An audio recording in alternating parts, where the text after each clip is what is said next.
Okay, hopefully we are live. Good evening, Mike here, Mike's Unboxing Reviews and How To. Let me know if you can hear me and or see me. It's probably a little dark. Just waiting for the sun to go down on the end of this fantastically warm Saturday afternoon here in the United Kingdom. Let's go and take a look at the chat, see if we're coming through okay. No one said anything yet. Oh, Ashley Strachan says someone's been in the sun. Yes, it's been rather warm today. Nicely warm. Yeah, there's quite a nice breeze coming through, so I'm trying to make the most of it. It's currently 24.2 degrees Celsius here in the living room, stroke dining room, stroke studio, and it is 66% humidity, so it's getting a little bit on the clammy side here. But yeah, it's looks like it's working. Nice tan, says Zero Defects. Looking very sunburnt. When I put the lights on, it will disappear. I'll be pale Mike again. Right, looks like we're good. Why is everyone's name's different tonight? Yeah, I've noticed in the chat. I'm not sure why this is. Maybe it's a YouTube thing, but everyone's names look different. Some of you may have changed your names, but I'm also seeing a slight difference. Different names. Put your old names so we get a gist. Yeah. If you've changed your name or has got the old name, put your new name so I know what it is. No, the other way around. Like, a rally, I think if he was a rally and still is a rally, says Sleepless 101. He's already put equals that at the top. So Okay. That one. Ah dear. Anyway, it seems to be working. So let's see if the overhead camera is working. It does appear to be and doesn't seem to have any lag or any nastiness going on. And stream desktop, yeah, that looks to be working fine. They have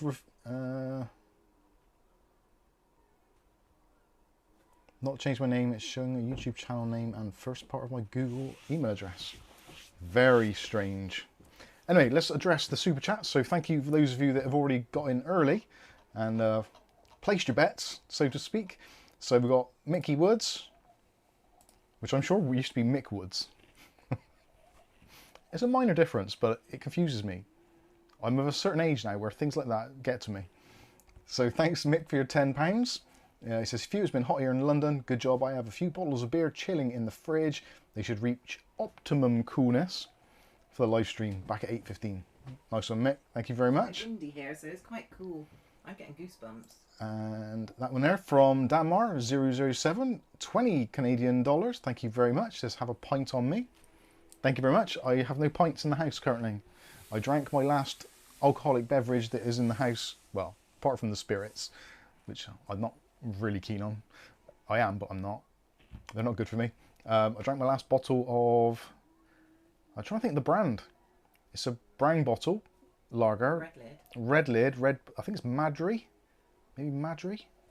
It's quite nice. It's got a picture of like an older Italian gentleman on the front of the bottle. Looks good. Tasted quite nice, went down very well, but I had one bottle left and I was like, I drank it. Oh, could do a few more of those. I think they were a gift from my boss at Motor Parts. For Christmas, maybe? Maybe. I don't know. Anyway, moving on. Thanks also to Rick H. Rick H 8380 has his otherwise name. It says Disco, Disco, Disco. Thank you very much for your $2. Much appreciated, and thank you all for joining us on this Saturday evening or Sunday morning or, I don't know, some afternoon thing, wherever you are in the world. It's very good to see you all. Matthew Day says, dinner is served. Excellent stuff. Talking of dinner, there's a place local to us here in Bristol, in the United Kingdom, called the Winterstream Farm. It's about 4 or 5 miles away from here, roughly. It's a kind of restaurant, almost like a harvester type thing. So you get carvery meals, that sort of stuff. And last night, it was like, right, what do we have to eat? It's getting late. We didn't have anything really that we could eat or... We thought we could have bread. Yeah, we were just going to have some bread, but it was mouldy, so we threw it in the bin. Oh, actually put it in the composter to be absolutely, completely accurate with my statement. So we ordered some takeaway or some order out from Winterstream Farm here in the UK, in Bristol. And it was absolutely gorgeous. A roast dinner with all the trimmings. I went for the normal size. Kath went for the children's size. And we started eating last night, and it got to the point where there was so much food in this tray.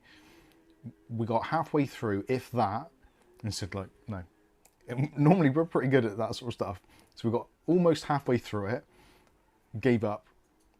So today, for dinner, we had the remains of that with some new gravy poured over the top, and we could hardly finish that. I didn't finish it. It was exceptional value for money. I think the children's portion was like £7.90 or something, or £7.29, and the adults one was like about £11 or so. So it's £3.60. So it worked out about £3-ish a meal. Oh my god, and I'm still feeling a little sluggish from it now, so I do apologise, but it was absolutely gorgeous. So if you have the option, if there is a Winter Stream farm or equivalent near you, I strongly suggest ordering it. Excellent value for money. I can't cook a meal that nice for that money. It's exceptional. Anyway, You even had the cauliflower cheese, didn't you? I did. I had cauliflower cheese, and I don't even like that, but it was in there, and it's like, I've got to fight my way through this. It was incredible. And we did find an extra stuffing bowl under both of us and Yeah. mashed potato today. It was pretty good. Anyway, there we go. Mick Woods says, I'm still Mick Woods. YouTube gave me the Mickey Woods name. Yeah, YouTube's doing some weird stuff these days. It really is. Remad Is guess Remad. touchdown. Dutch Jan. All right. What did YouTube do to my name? I have no idea. Ashley Strachan says, YouTube doesn't appreciate individuality. Yeah. There's a lot of things I could say about YouTube, but I won't. Mark Gaines is in the house. How you doing, Mark Gaines? Says hello, Mike, Kath, and everyone in the chat. How you doing, Mark? And hello, Shifty Arc. How you doing? If you go by another name normally, and I know you by another name, please let me know, because I'm completely lost. And keep letting us know. Yeah, keep letting us know. I don't know what's going on. It's taken about it's very 6 years strange. to learn all your names, and now Yeah, Roderick Kennedy, we know that one. How you doing, Roderick? And Shifty Arc says, great, how are you? Yeah, I'm not too bad at all. Mr. Rainbow Loves Coffee, thank you for your $5 contribution. Why are you eating £3 every meal? A lot of food. Oh, you spend £3 on it. I get it now. Yes. although it was really heavy. It was literally, the driver came in this bag, and I'm not very good at measurements in weights and stuff, but I'm guessing the 2 meals together in the bag with the gravy had to be getting on for, I don't know, 7 kilos, 7 kilos. It was immense. I counted the roast potatoes. They had roast potatoes, boiled potatoes, mashed potatoes, and a jacket potato. And just the roast potatoes alone, I counted 10, and they were big. And it was like, this is just insane. Even the children's meal, you could hardly tell the difference. Yeah, you couldn't tell the difference between the children's meal. It was absolutely mental. Just had less meat. Irie Wolfman, Mike says it's the thing now. Theo says hello again. How you doing, Theo? Ashley Strachan says £3, better English. There you go, yes. The Sleepless One 101 says, I only get respect on here, not where I live. Oh, bless you. Mark Berry says, I am Mark Berry or Spartacus. Welly Bob says, hey Mike, you're looking good in HDR. Myself and Welly Bob have both been going through the HDR dilemmas this week. Welly Bob's having more problems with HDR than I have been. I've recently, this week actually, I thought, actually, my monitor supports HDR. Why don't I just use it? So I went over, turned on HDR on my monitor, went through the Windows 11 HDR setup utility, which you can download from the Microsoft Store, which is separate from the built-in one. And yeah, my picture quality looks amazing. And for those of you that like playing older games, but like them when they're revamped, there's a game out called Dying Light, which is 10 years old as of a couple of days ago. They've kind of enhanced it. It's not a remastered version, it's kind of enhanced. And it's glorious. And with HDR turned on, using your flashlight in the dark, scary areas, yeah, it's just immense. So I've been playing a little bit of that over the last 2 nights, And yeah, it's kind of reinvigorated my passion for the game. Although it didn't really need much reigniting, because Dying Light was a great game. I really enjoyed it when it came out, and I played the bejesus out of it. I really did. And also because it's been remastered, it's now become very popular once again on Steam. So there's loads of players playing it. So if you like playing Dying Light, but you're a little bit kind of, there's not many people in the lobbies these days, that's completely changed. I went to various areas and it's like, there are 83 different games in this section running. Would you like to join one? It's like, 83. Wow. Insane. So yeah, it's very good. O'Reilly's changed his name back. How do you do it? We make a how-to. Yeah, O'Reilly, how do you change your name? Tell the other folks. Roderick says I got Dying Light on Steam. Yeah, it's good. It's good stuff. I do like Dying Light. I didn't like Dying Light 2. I played the trial version of it, and I didn't really enjoy it too much. Mike, could you put a link to that utility? Yes, I could actually. Bear with me. It's actually from the Microsoft Store, I believe. So let me open up the Microsoft Store, which is probably asks, would open you up rather behind me. eat European food for 2 weeks or build PCs while you are starving? I think I would have to eat European food. I quite like European food, to be fair.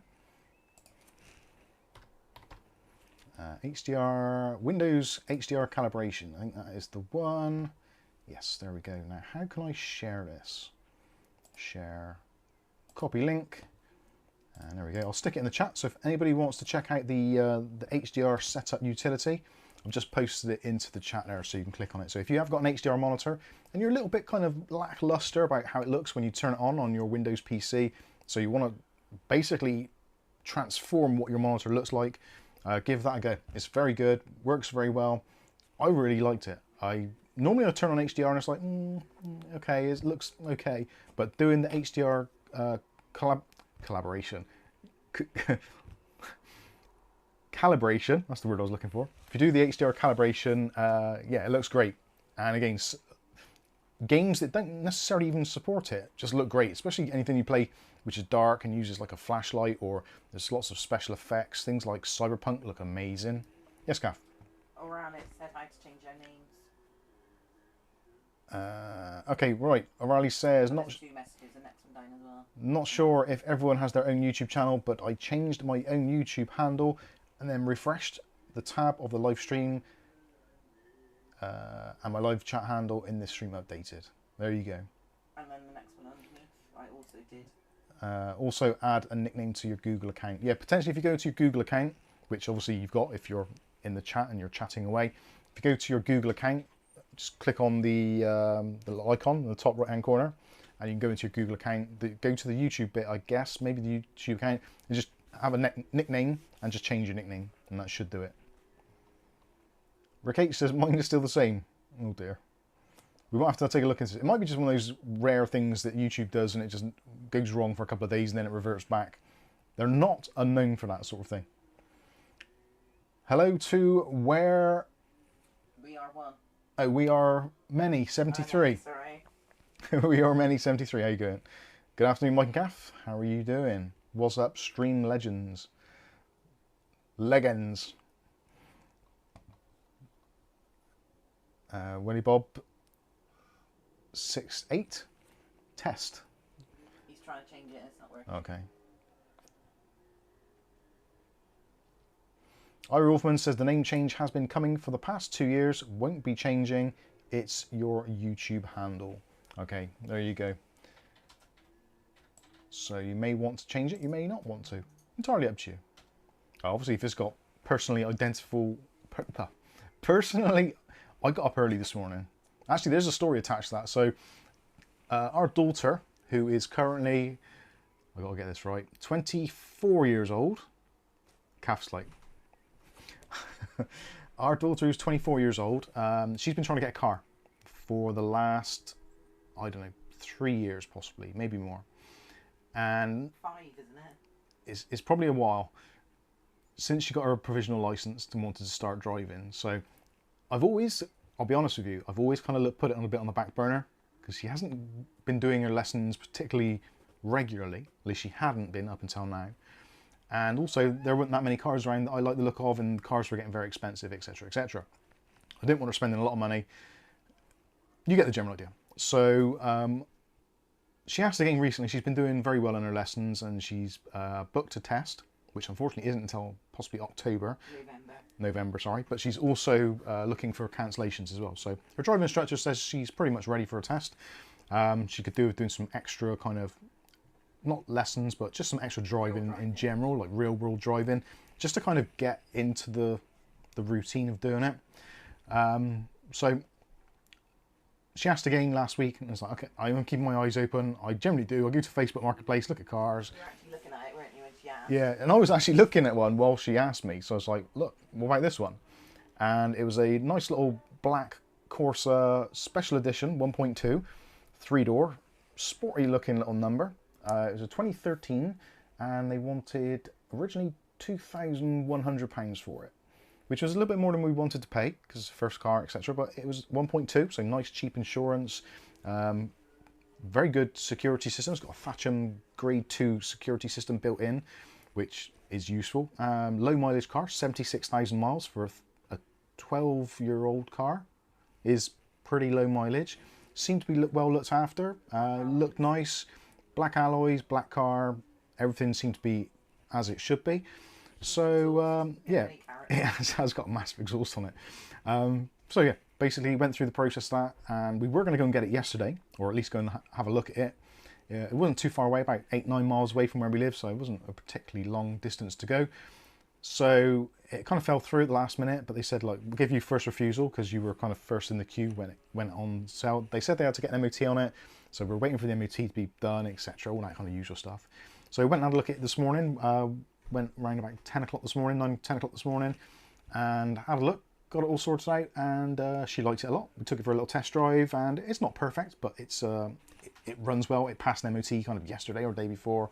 So yeah, it's a decent, tidy car, and at least it's got a year's MOT, which is more than you can be said for some other vehicles. And I find if you buy a car like immediately after the MOT, you're reasonably safe. I think if you go a couple of weeks or months or like 6 months after the MOT, you never quite know. MOT means nothing really in the UK, but it's one of those things you have to have. It's basically a kind of security and emissions check that we have to do on cars every year here in the UK for anything.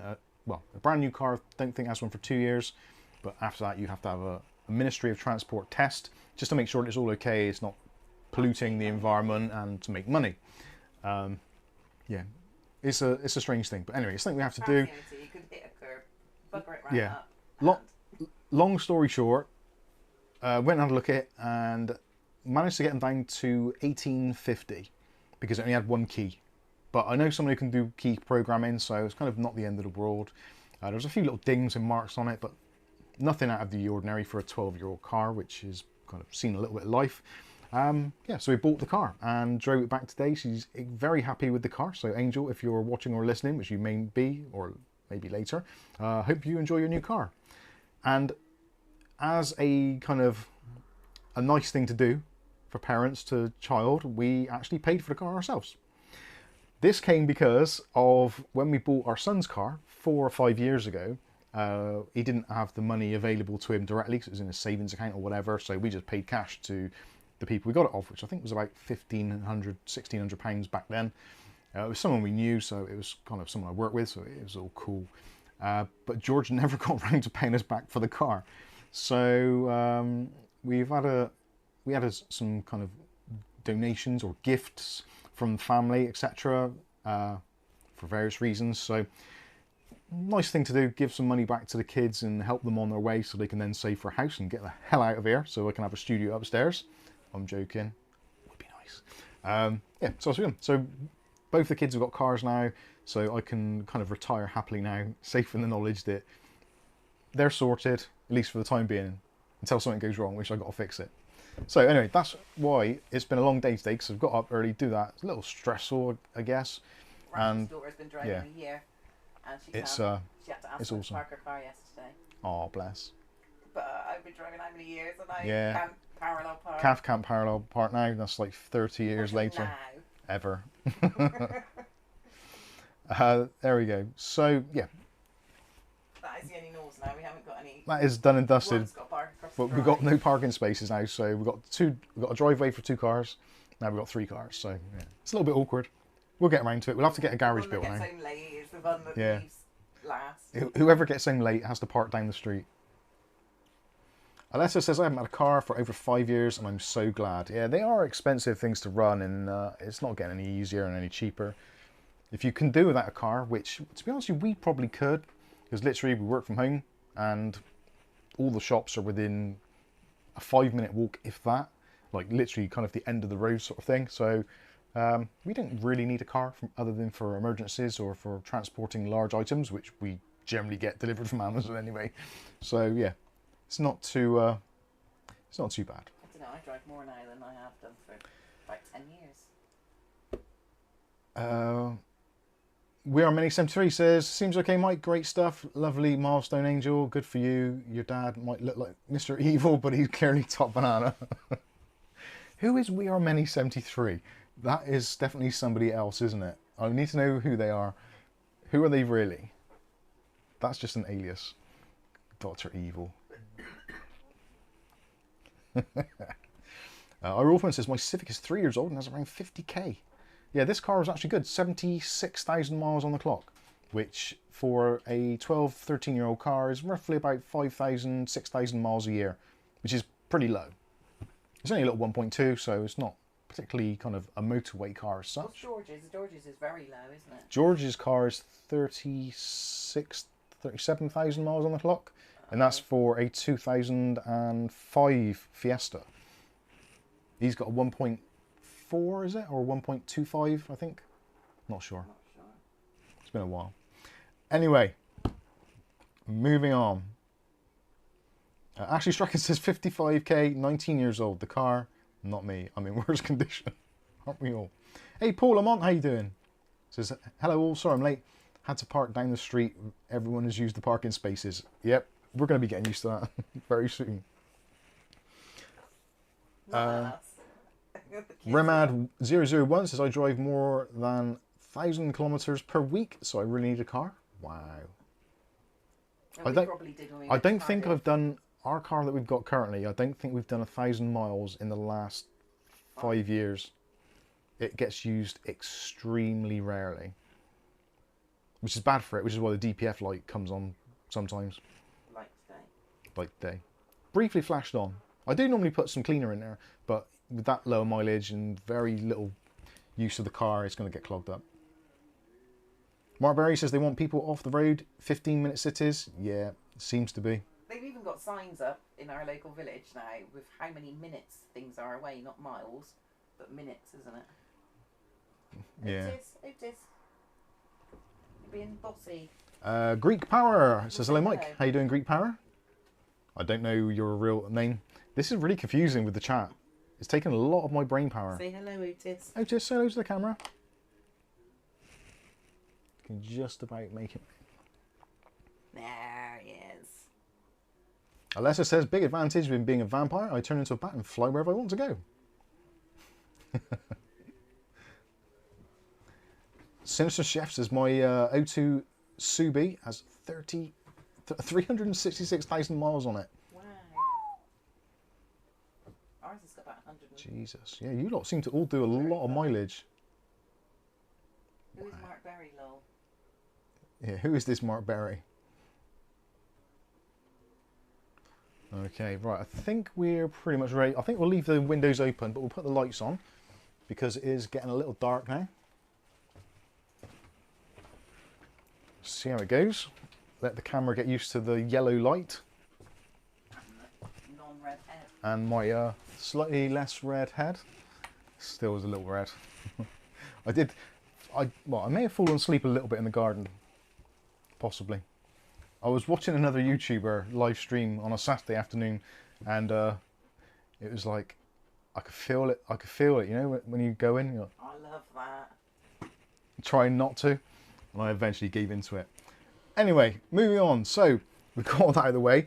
Tonight's stream, obviously from the thumbnail and the description, we are building in the Antec C3 case, the C3 ARGB, which was kindly sent to us by the man, the legend that is Colin Hilton. Thank you very much, Colin Hilton. And finally, we're going to get around to actually doing a build in it, which I don't think I've done yet. I seem to remember something about starting a build in it, but for some reason it didn't get filmed or didn't get aired. I know I did a stream on it and we put a power supply in it just to show what it was like, but I don't think we've actually done a build on it. If that is incorrect, then please feel free to correct me, because hey, I am a mere mortal. I do make mistakes. They happen.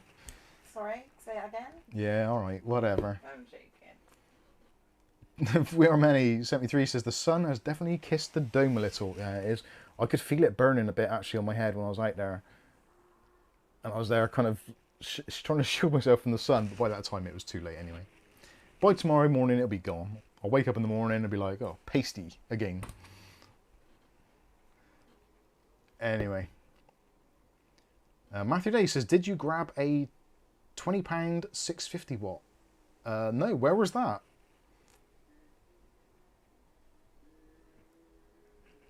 Where are these £20 650 watt power supplies? I need them. Actually, speaking of that, briefly, very briefly, before we get into the build and taking a look at it, I wanted to show you a power supply which, other than what Matthew Day just said, is cracking value for money. We've just had this come in. This is from Deepcool, which some of you have probably heard of, although they're not allowed to sell things in some regions, it seems, at the moment. So, that aside, this is a cracking value for money. This is only available at this price from CCL here in the UK. Now, we're not sponsored by them. We're not affiliated in any way, shape or form. So if you want to purchase one, that is entirely up to you. If you look, I don't think I posted it in the chat yet, but if you just go to CCL UK, look for the PL750D. This is $39.99. $39.99. It is Cybernetics Silver rated. It also has the 80 plus bronze label. It's PCI Express Gen 5.1, so it's got the 2x6 connector for the modern graphics cards.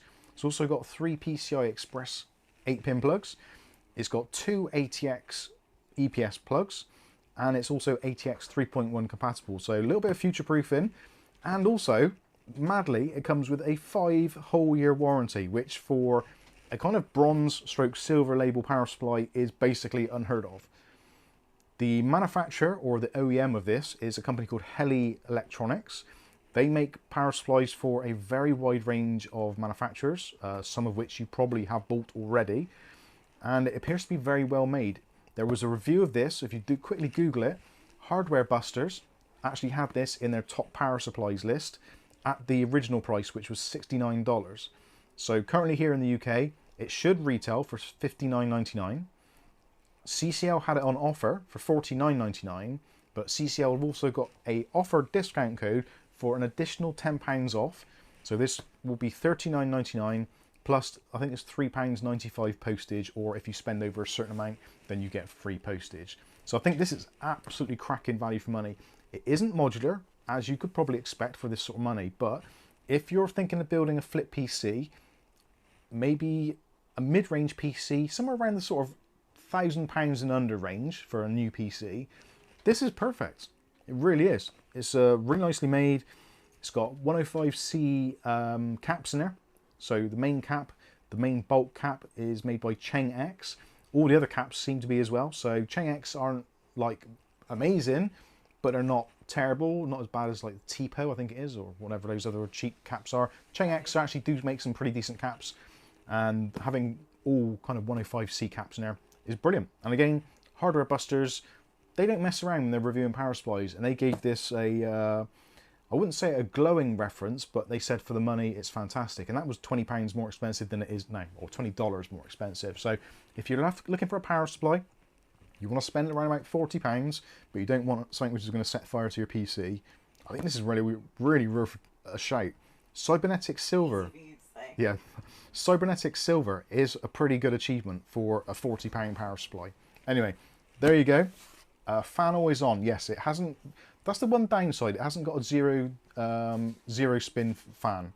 I think if it did have that, that would be like the icing on the cake. It really would. Also, it's got some really nice long cables. So if you're in a case where you've got to kind of route your EPS around like a right angle or something, 730 mil or 735 millimeters is the total length of the EPS cables, and there's 2 of them. 2 individual cables, so you can plug in all 16 pins of your EPS if you've got a motherboard which takes both. this is cracking. And also it supports obviously ATX 3.1 standard, so it will absorb or be able to cope with power excursions of up to 200%. So for the 750 watt version, you're looking at what, 1500 watts for a very, very brief millisecond, and it'll cope with it. So anyway, just wanted to say that. Again, no sponsorship, no commission, no anything. I just think this is a good value for money. If you want to check it out, you're more than welcome to do so. If not, that's absolutely fine as well. Just trying to help out my my fellow buddies here in the UK who are building flip PCs and are struggling to get power supplies at the moment because they're outrageously expensive. I'm gonna have how many what? Gamesy is Mark Games. Ah, right, okay. Thank you, Gamesy. I'm gonna have a fruit pastel because I think all the salt in the gravy and the roast dinner is really actually affecting me now. I should have drank a few pints of water, but then I will be pissing all night. So let's have a green one. Very good. Oh, and the green ones are really nice. They really are, aren't they? Don't know what they taste of.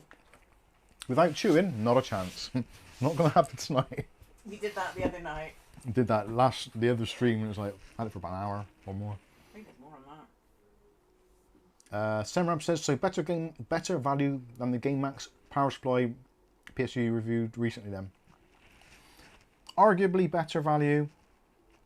That one has some specific features which I like, such as being semi-modular, and also is white, which white power supplies again are a really difficult thing. So it's not really apples to apples. If you look at the black version of the Gamemax one, I would argue it's a toss-up between the two. £50 for the Gamemax, £40, well, £44 you could argue for that one. So £6 difference. That's higher wattage, better spec, but it's not modular or not semi-modular. So that potentially might be off-putting to some people, depending on what you're building in. If you've got a case with enough room for the cables to be stashed away, I would say probably the Deepcool. But both good. Hey Joe Barnes, hey Mike and Feline family. Ooh, spittle. Everyone enjoy the channel tonight. We will. Right. And Matthew Days put the link in for the other power supply. Oh, cool. Thank you, mate. I'll have a look at that now. Oh, FSP. Oh yeah, that's right. You were talking about that on the Discord the other day, weren't you? So an FSP 650. Well, the link's there. Matthew Days just put the link in there. 20 quid, 650 watt ATX power supply. Oh, from Stone Refurb. So, well, I know other people that have bought from them.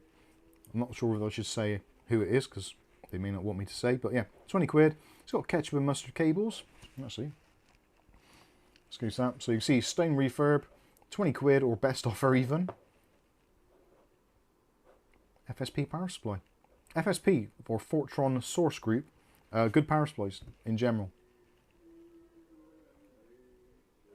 That's quite handy for a test bench or something, or a cheaper system. Dutch Johnson Excellent. Case wanted to see the building, the Lian Lee. Ah, yes, the Lian Lee Vector V100R. That'll be coming not next week, possibly the week after.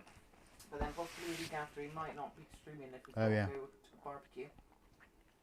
Yes, that might be a problem. We'll see. And free deliveries, says Matthew Day. Awesome. Rasher says as much money as possible should be spent on a PSU. A cheap one can take a lot of the components out with it. I think that's valid for older power supplies. These days with the modern ones, especially if you like going ATX 3.1, there's a lot of protections built into power supplies these days that will prevent that sort of stuff. So certainly for older power supplies, yeah, cheap and nasty ones, yeah. But FSP is a well-known brand. And FSP actually make a lot of power supplies for the likes of Dell, Hewlett-Packard, I'm trying to think of other brands. They used to make some Corsair ones as well, I think. Various different brands, but FSP been around for donkey's years. Always, like if you bought a power supply and it had FSP on it back in the kind of the noughties or even the late 90s, you knew you had a decent power supply and it was going to last you. And in fact, if you look at a lot of modern electronics equipment such as NASes, monitors, that sort of thing, if they've come with a separate power brick, there's a very strong chance that that's actually made by FSP. They make power supplies for a lot of companies and a lot of brands. So yeah, they're pretty good. Again, I'm not saying a 20 quid power supply is suitable for everybody. It clearly isn't. But if you want to save some money and you've got like a little flip build, you could do a lot worse than get an FSP power supply. Greek parallels. Greek parallels. Where am I looking?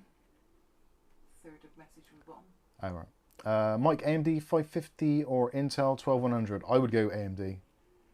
The Intel 12100 arguably is probably better for gaming, but the AMD 550 of 5500 is going to be the better platform, because the Intel platform is essentially kind of dead, dying stroke dead. The AM4 platform is arguably also dying dead, but because of the amount of processors that are available on that platform, both backwards and forwards compatibility, I feel it offers a lot more options going forward.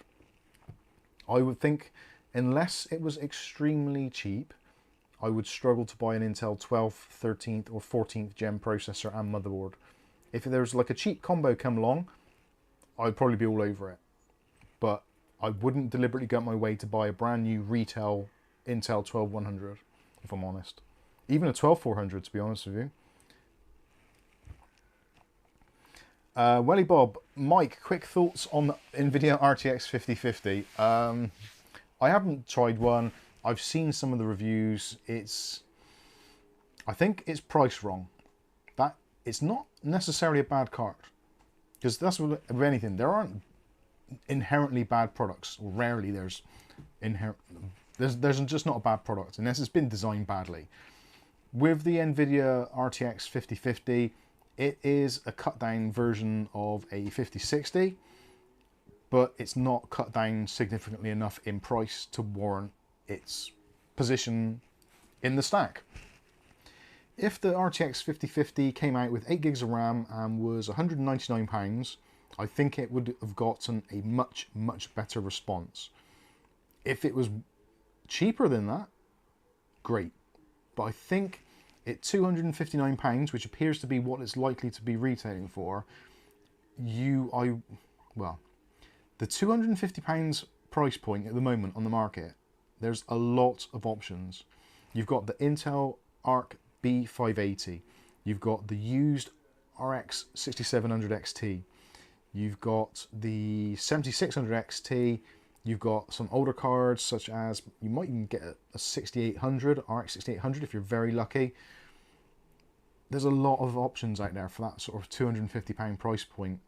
And when you can spend an extra 50 and get an RTX 5060, which is a lot better, you're probably better off looking at that, or maybe even the 9060, possibly. I don't know. It's a difficult one. I don't think it's a good price. Sinister Shift says I'm 50-50 on it. I think that is the problem, yeah. Wolfman's basically, yeah, saying the same thing. 50-50 is not worth it. Buy an old card instead. Susan Robbins says it's a $100 card. Let's be honest, it isn't a $100 card. It would be nice if it was, but even when I think the 1050, when that came out, was 129, maybe even 149 when it came out. I might have to check my figures on that, but I'm pretty sure it was more than £100. So to have a modern day kind of equivalent in its price class, with clearly obviously much more features, DLSS 4, also the 1050 I think had 4 gigs of RAM, I'm right in thinking. Some I think even had 3, possibly, maybe even 2. So yeah, it's still got 8 gigs of RAM, so it isn't great, let's be honest. But I don't think it's a £100 card or $100 card. 150 to 200, I think it would work out very well. 200, I think it would sell like hotcakes. There's definitely a market for it. Susan Robbins says you're right, it was 150. GRE, how you doing, GRE? Amazon Prime Day coming soon, Mike. Will there be good deals on there? we always live in hope that there will be good Amazon deals. Amazon deals, it depends on what you want. Now, I have seen in the last probably 2 weeks a significant increase in pricing on the little knickknacks, the odds and ends. So things like RAM, things like SSDs, NVMe drives, even things like printers, monitors. I've started seeing those creep up in price. It's hard to say whether it's down to tariffs, the global economy, or inflation, whatever. It could be a combination of all those things. But always with Amazon deals, unless you're buying something which has a specific normal retail price. So say, for instance, an Apple product, like a Mac Mini or an iPhone 16, that sort of thing, they've got a normal kind of estimated street price of what they should be. Those are the items that you're really going to see better discounts on when it comes to Prime Day, because they will be reduced, potentially. Other things, such as commodity items, storage, RAM, motherboards, graphics cards, those are things which are always kind of up and down anyway, so unless you're keeping an eye on it, it's hard to say. But certainly I've noticed that a lot of things have got more expensive. I've been specifically looking at NVMe drives recently, and I've noticed those have creeped up in price. So whereas we used to be getting 1 terabyte NVMe drives for about £40, sometimes a little bit more, but mostly about £40, like $39.99, that was pretty much the go-to price. Those are all around about the sort of £45 to £50 now. So those, I would say, are... you're far behind, aren't you? Or is that on the screen? That is on the screen, sorry. Those have been going up in price. So it's going to be very easy for Amazon to have an Amazon Prime deal saying these drives are 20% off, because that only takes them back down to what they were. And also Amazon are being quite sneaky. One, they don't wrap anything anymore. So yeah, Amazon are doing a lot of sneaky things at the moment. So they're not wrapping products properly unless you actually specifically ask for it. So you just turn up without wrapping. And also next day deliveries. You click on it, it says next day delivery. You order the item and it says it'll be with you the day after. It's like. And also they charged me They wanted to charge me $1.99 for next day delivery, but it's because they put it in the before 1 o'clock category, which wasn't free. It's rubbish. But they're just like trying little sneaky tricks, aren't they? Tux Power PCs is hello, Kath. She's gone quiet now. That's because I said hello about. Right. Right. Let's get on with this PC, shall we? I'll quickly introduce the parts, although you're going to see them when we're building anyway. Oh god. The graphics card I'm still undecided on. So, talking of NVMe drives, this one at the moment is reasonably good value. It's a really bad time to be buying NVMe drives on Amazon. This is the Ediloka? I don't know how you pronounce this. PCI Express Gen 3 x4. It's 1 terabyte drive. Nothing really to get excited about. It's an NVMe, and yeah, it's absolutely fine for pretty much any PC, realistically. If you're thinking to yourself, do I need PCI Express Gen 5? Do I need PCI Express Gen 4? Do I need PCI Express Gen 3? You're overthinking it. Because realistically, you could put a SATA-based SSD in your machine, and the chances are you're not going to notice the difference. Loading times are going to be basically the same. It's only when you do benchmarks that you're going to notice any real problems.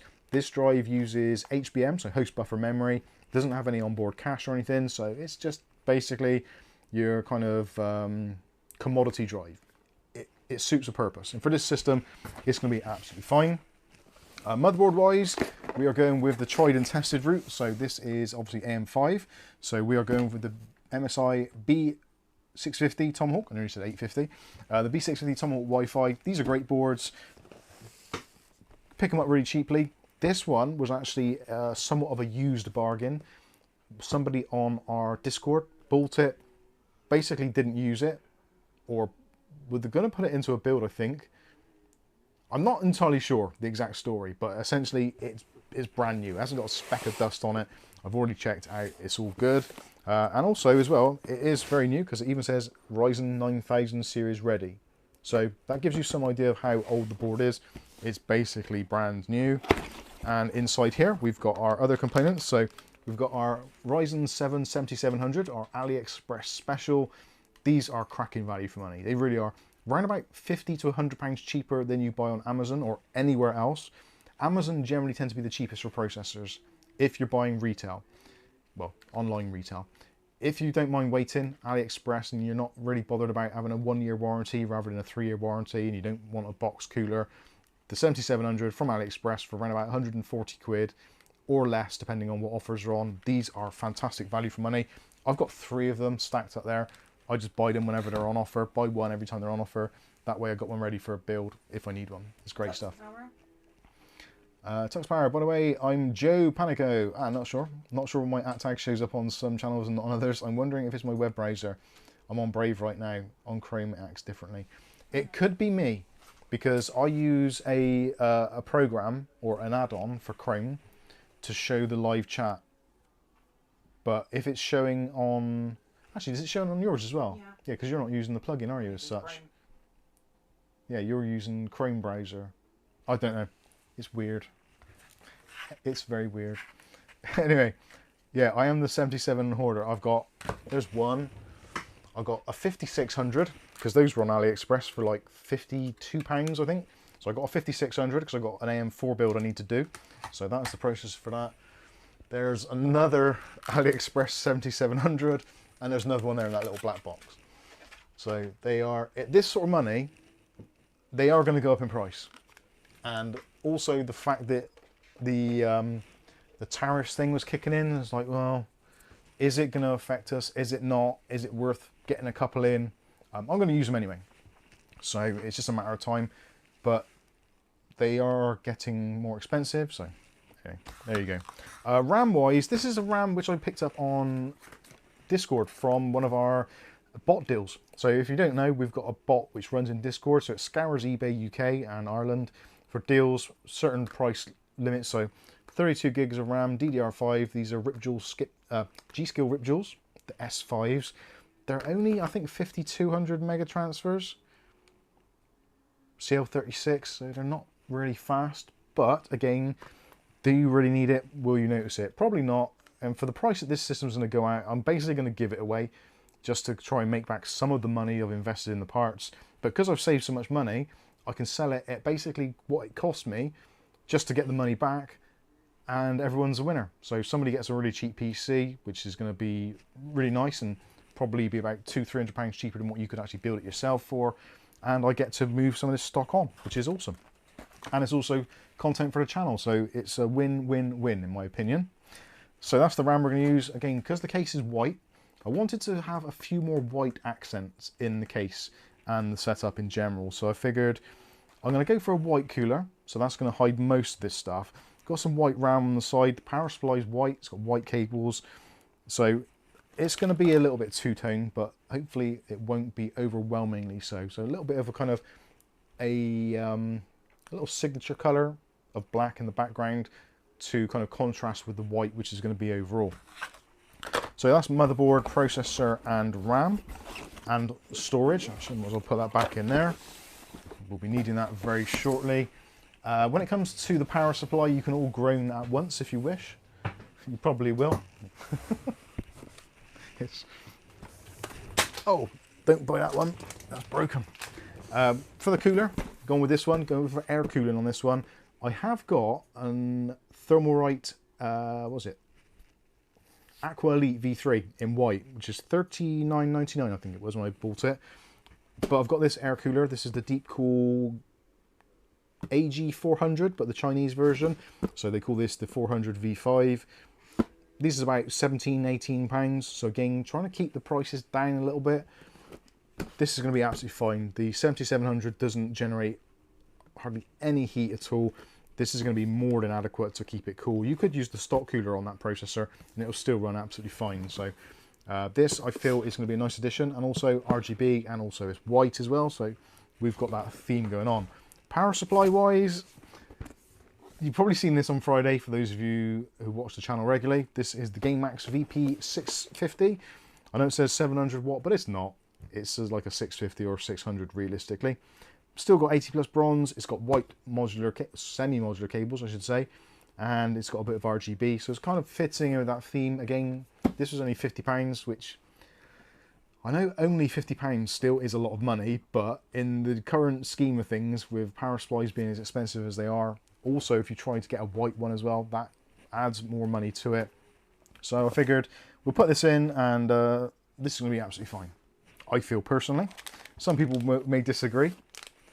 Semrab says, would the AIO help sell the PC? Very possibly. Whether or not it would be worth it to, well, it might be worth doing that. I'm very mixed. There's two things which I'm very kind of on the fence about. The CPU cooler and the graphics card. Because the graphics card, which is coming up next, or actually got a little cheapy AliExpress ARGB and fan hub, just in case we go one way or the other for the fans. Graphics card is a Gigabyte. This is a RX 6700 XT. I had to think about it then. This I got for a pretty good price, £208 I paid for this, again from our eBay Discord bots. For a 12 gig card, 200 quid, you can't really do much better. And the Gigabyte version has the 3 fans, so it's going to be nice and cool. So that's pretty good.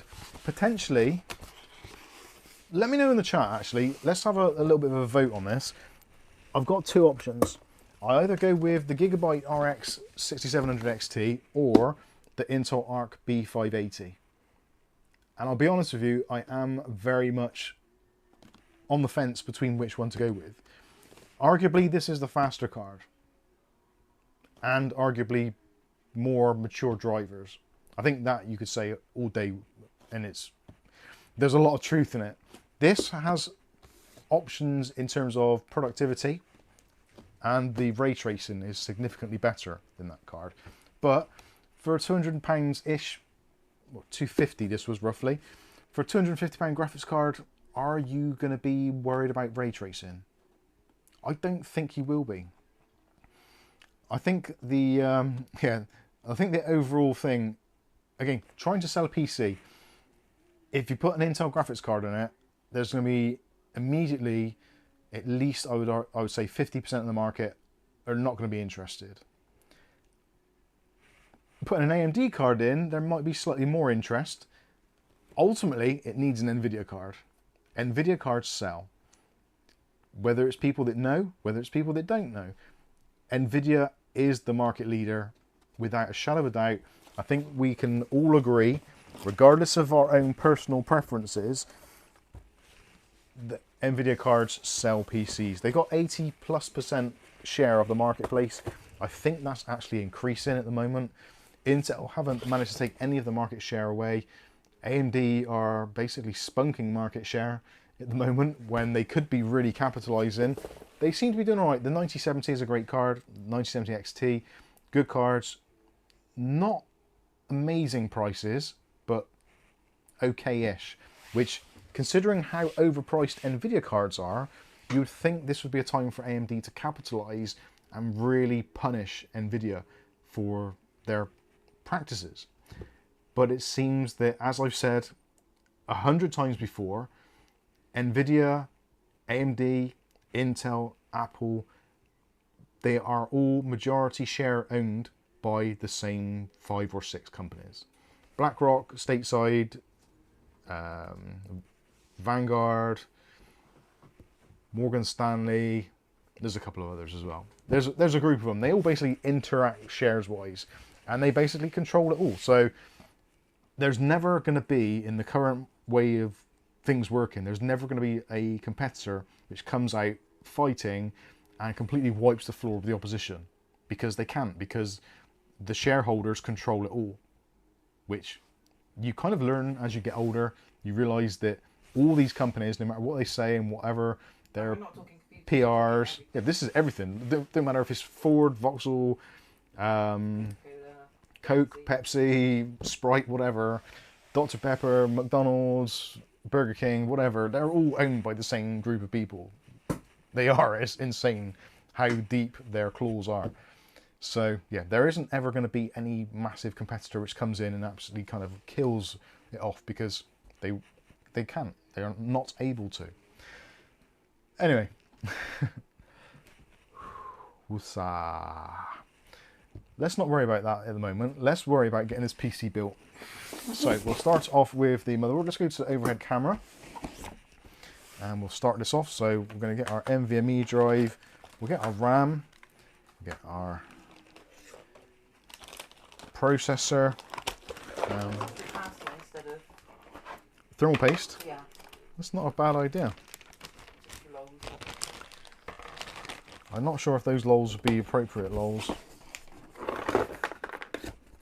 Roderick says, like the political parties, yeah, they're all owned by the same companies and benefactors and contributors and all that kind of stuff.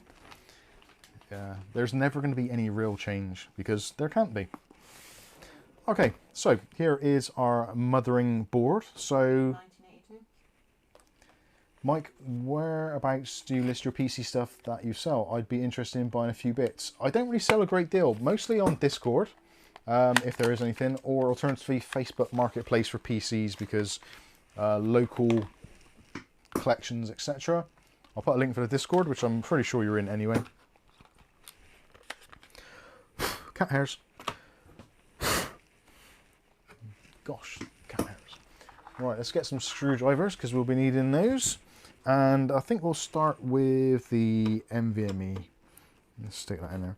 This is where I open up the NVMe slot and realise there's actually a drive in here. And I didn't need to get this one. Nope.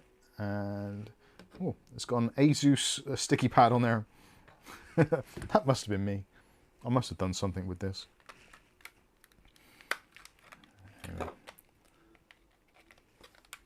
G3 A3 says, the more you look, the more you see how corrupt it all is. Unfortunately, you're absolutely right. Yes, I do miss the 80s. And arguably some of the 90s. It was still corrupt then, just wasn't as obvious. What is that not looking in? Ah, there we go. Thomas is in. Hey, Dom. How you doing, Domus? Dom. Dom, dom, dom. It's been a while to catch a live stream. Hope everyone's doing great. Yeah, we're doing awesome. Thanks for joining us. Good to see you. Should have some background music on, shouldn't we? Not some like 70s porno stuff, but That's only for when you do the thermal paste. that's thermal paste music, yeah. And you wonder why it comes out looking dodgy. Yeah. Well, I've got to get my YouTube strikes in somehow.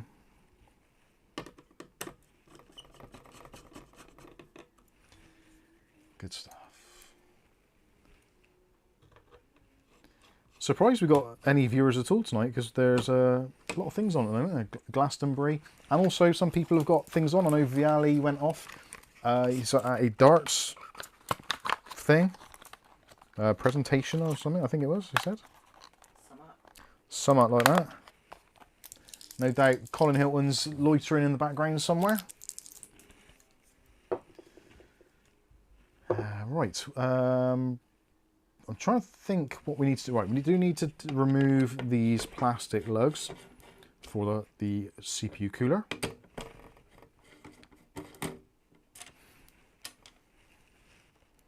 So we might as well take those off, get them out of the way. There's the Dutch TT race.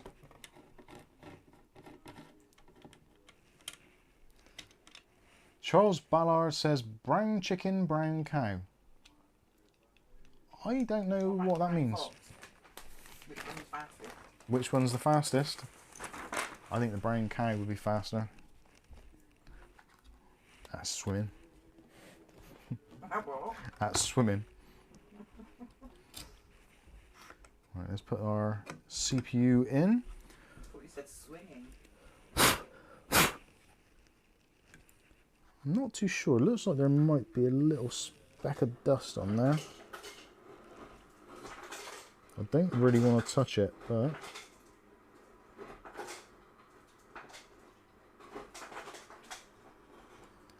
I think we're okay.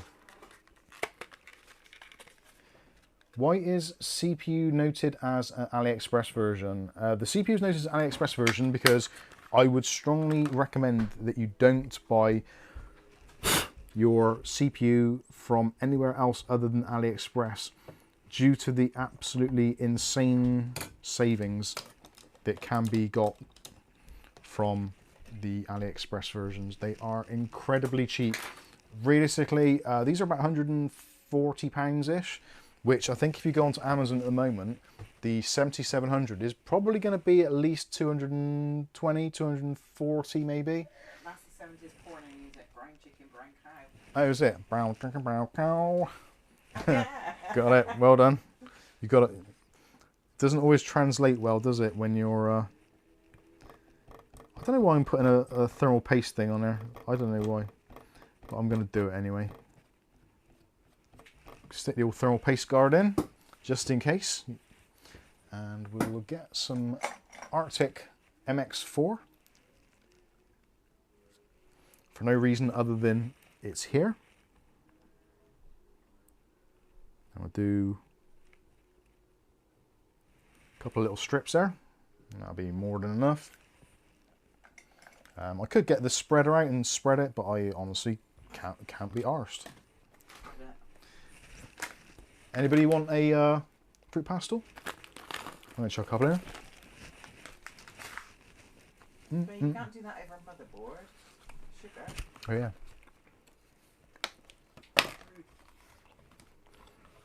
Cringe at spit dust removal, lol. Sugar. Spittle is what's it called? An adhesive. Nero Aqua. So slots 2 and 4 for the RAM, because we're not animals. Gosh, those are nice. And snap those into position.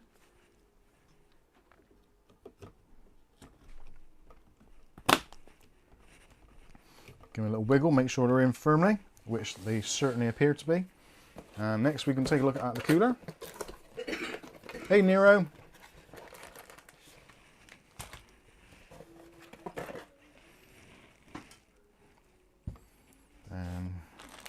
Oh, look at this, I bagged everything up nicely when I opened it up last time. It's got a little AMD bag. So these just go over the top of the standoffs where we removed the plastic lugs a little bit earlier. And we also should have some AMD bracket screws, which are those ones there. And also in here somewhere... Oh, Deepcool, isn't it? I was thinking this is Thermalright. So we've got our bracket which goes over the top. So this is a universal bracket for both Intel and AMD systems. Something I don't like about this is the fact that you can't actually remove the retention arm with the bracket in place. Whereas if you go with like the deep Thermalright coolers, that doesn't obscure it. So I'm going to take a few brownie points away from Deepcool for this one. As nice as it is to have a universal bracket, it's not as nice to be able to... We're going to have to remove that if we ever want to change the processor out. And what I might do as well is quickly fire this up to make sure it works. Actually, no, I won't. I'm pretty confident that it's going to work. Torque those down all the way until you reach a pretty hard stop. And that is the CPU cooler bracket fully installed. Now I think with this, if I remember rightly, you don't have to remove the fan because there's enough clearance, which is excellent, because I don't like having to remove those unless I absolutely have to, because I don't like spring clips. And any regular viewers of the channel will know that I used to have all kinds of fun. And when I say fun, I don't actually mean fun, I mean absolute nightmare with the Arctic freezer ones. So do a couple of reverse turns until you hear the click. 1, 2, 3. And do the same on the front there whilst applying a little bit of pressure. There's the click. 1, 2, 3. And then we'll just do alternate sides. 1, 2, 3. 1, 2, and 3. Just realised you haven't got your iPad out tonight. Oh yeah. I don't think I've YouTube on it. Very rarely use YouTube. I buy her a bloody iPad and she don't use it. Right, so that was 2 and a bit turns. And so is that. Excellent. So that is that side of things done. So while we're in this vicinity, we might as well go ahead and actually connect up the RGB and also the CPU cooler. What? No, I thought I heard something roll off the desk then. Might have been a fruit pastel. So CPU fan header is just there. And I can tuck that wire back in under there. That's fine. And the ARGB.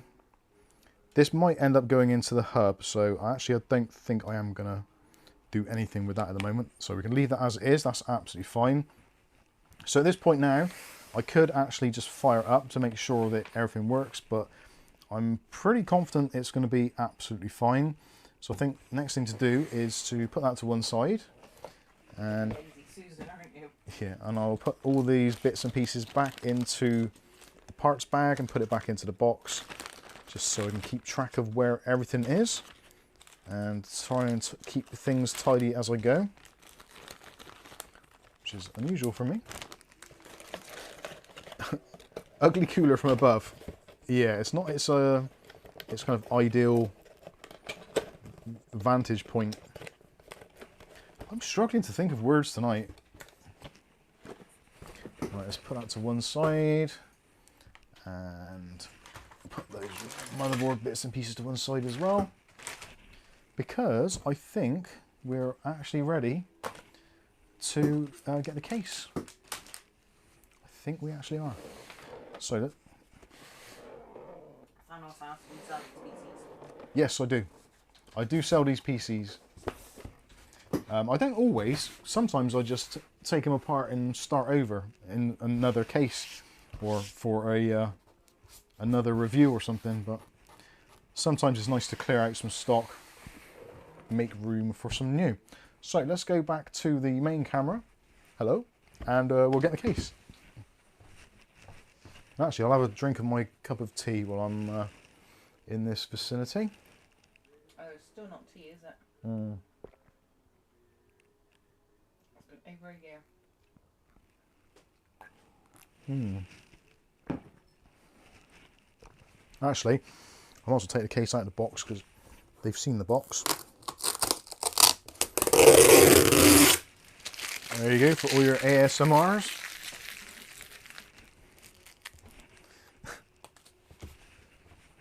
I feel like I'm going to have ASMR myself after all that bloody Sunday dinner. Probably sunshine. Hey? Sunshine. Okay.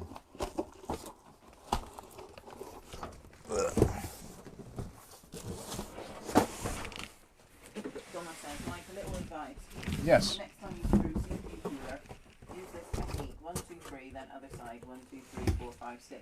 Then other side. 1, 2, 3, 4, 5, 6. And until it's done.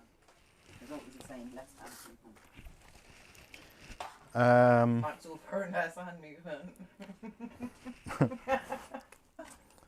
Hurtful. Go on, sorry, I'm joking. No, I was going to retort to that, but Go on, retort.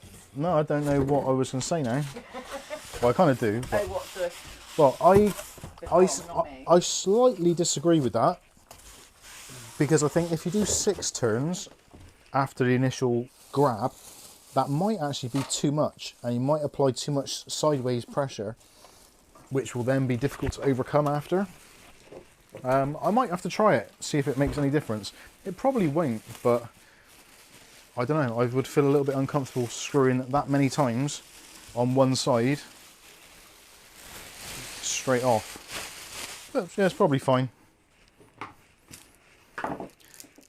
We might have to make that a work in progress. Anyway, so there is the case, which for some reason I can't see on the preview screen, but oh, you guys can, so that's good. Just right, they've got filthy elbows.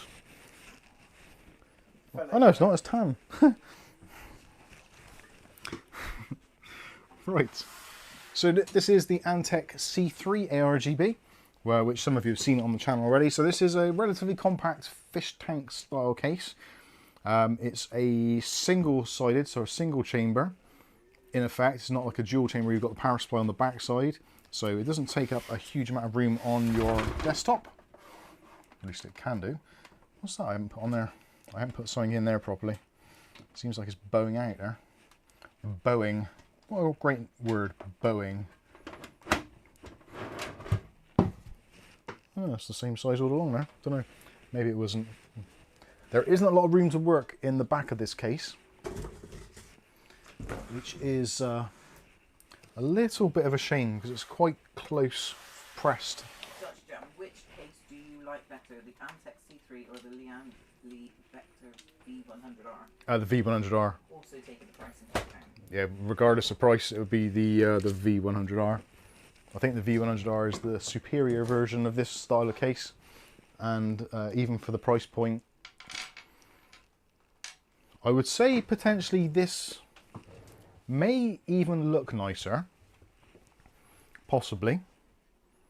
That is going to be a very much a personal preference thing, but I would say that, yeah, I think the Lian Li would be the one that takes the win. Is that glass? Is it glass? Mm-hmm. Yeah. How much does PC will cost? Panel? I honestly don't know. I'm guessing it's going to be in the sort of £600 to £700 mark at a ballpark guess.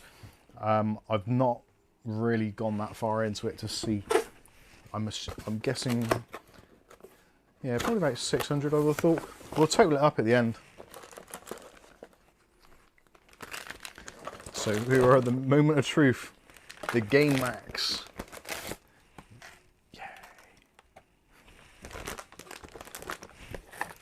Actually, I should say as well, this Gamemax power supply, it wasn't a sponsored or gifted thing to the channel at all. I actually did go out and buy this with our own money. I used to hate people saying that. Yeah, but I think it's important that people know that at times. Like for certain things, especially if there might be an element of kind of distrust or disbelief, I think it's important that people do actually realise. Let me see. I'm trying to work out which way round this power supply is going to be best to go in. Whether it's going to be best upside down or face down. I think I'm going to do it face down. And I'm going to take off that stupid filter off the bottom. I hate these. Let's get a power supply. Oh, actually, gone too far already. So what have we got? So we have got our EPS connection. We've got one SATA cable, so that's fine. And we've got our main 24 pin. So those are all absolutely needed. But we are going to need an additional GPU connection because we are putting a graphics card in here. I think that's all we need. So the rest of those can go back into their respective box. That is one of the downsides of this particular case, is there is not a lot of room to work with, unfortunately. Scott says, nice to see you, Mike, at Doug Betts. Hey, Scott. Scott, I'm pretty sure, I'm not sure, well, actually, I could be wrong. I think Scott is Scott from Ask Your Tech Guy, I think. Scott Merrill. I might be right, I might be wrong. If I'm wrong, let me know. It happens. It does. It happens on a very regular basis, to be fair. Yeah, Scott Merrill, I think. If that's who I think it is, Scott. We'll find out in a minute. Thanos says, why do you hate filters? I got on my PC too. Mike, should I remove them? Those particular ones are awful. And they just, like, if you've got the fine mesh ones, they're absolutely fine. But if you've got the ones which are like the punched out metal ones, they're basically pointless because, yes, they're filtering, but they're basically blocking. So there's a difference between filtration, which is what you should have, and just basically blocking everything, including dust and air, which will make your power supply and your PC in general run hotter. So if you can, I would strongly suggest avoiding those types of filters, and if they're installed, take them out. You don't have to throw them away, just chuck them in a box or something, but I personally would not have one if I have the opportunity not to use one, because they just block so much airflow. Especially if you're going kind of like a mesh on mesh, because if you have a mesh on a mesh, it just, yeah, it reduces airflow ridiculously. Scott says, no, see you at Kerry Osman and Doug Betts a few hours ago. Oh, right, okay. I always wonder, because I see someone called Scott, and I always thought that was Scott Merrill from Ask Your Computer Guy, because he was in the chat as well. Anyway. Oops. So already we're getting a little bit of a cluster going on here of cabling, etc., which I'll turn right now so you can see. My screwdriver rolls away. I have some more Roundtree's fruit pastels. These are pretty good. Let's have 2 green ones. One for each cheek. One for each eyeball. I was just wondering where I put the screws for the motherboard. I left them actually in the case.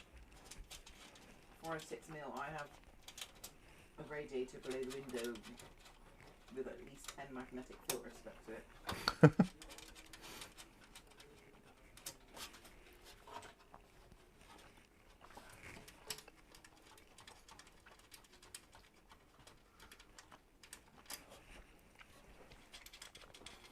Francisco says, I was trying to format my, or flash I guess that is, my A520 IAC on my 32 gig, but ran into an issue where the light just turned off with no click. That's fine. As long as it went through the procedure of doing like the kind of 5 to 6 minutes of flashing, then speeding up, slowing down, etc. And then it just turned kind of, it looked like it was off. As long as the BIOS light's off, it should have been fine. The most important bit of the whole flashing process is making sure that it takes the time that it's meant to take. Let's try not to crush too many of these wires, and we'll go to the overhead camera. And we'll stick this motherboard in, which is now going to stick out like a sore thumb because it's very black on a very white setup.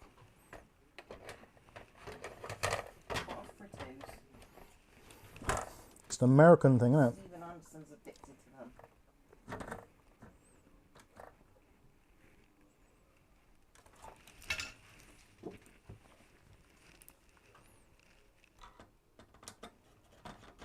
Joe says, if you're going to eat treats in front of us, Mike, the least you could do is have scratch and sniff turned on. Probably not a good idea after that roast dinner I had. And Dandy P said, I picked up an Ali Special 7700 the other day. Awesome. £121.10 delivered. £121. Jeez. Do I need it? Absolutely not. Do you need it? No, but at that money, 120 quid, come on, you can't go wrong, can you? And if you turn on your PC and it actually works, then it's fantastic.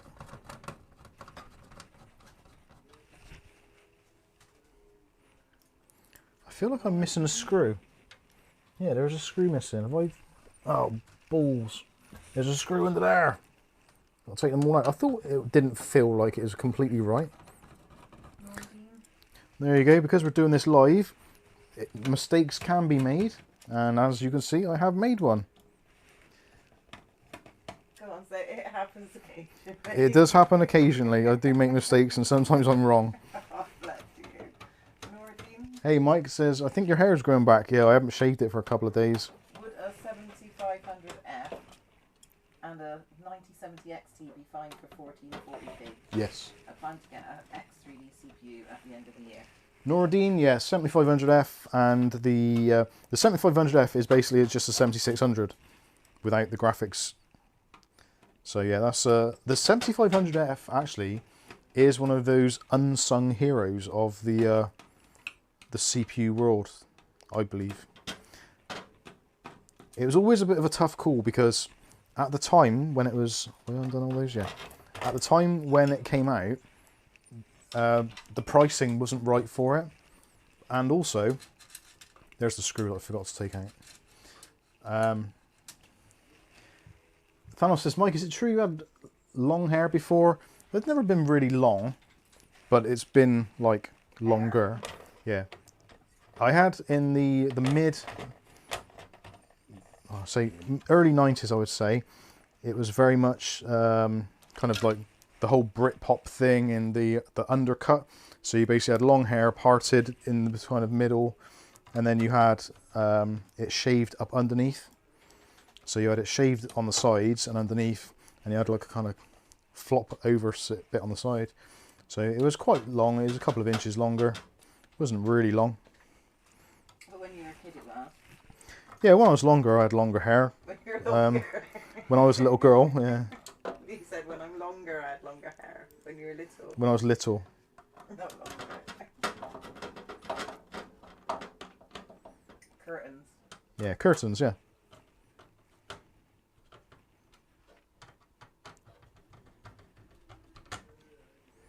Yeah, curtains were definitely a thing. Did you, Mike Rosenberg, did you check out the Havin, was it HAVN? Yep. HS420 mic. Don't like them. I don't like the Havin stuff.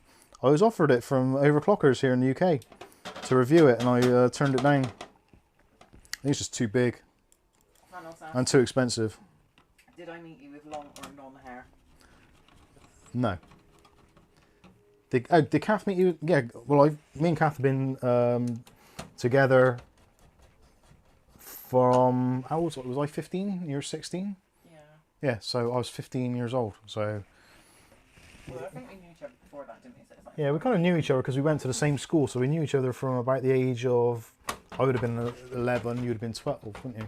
Because you were in the second year, I was in the first year. So yeah, I've known Kath since I was about 11. Or known of her existence, let's say. although we did have a photo taken with Aunt Sally.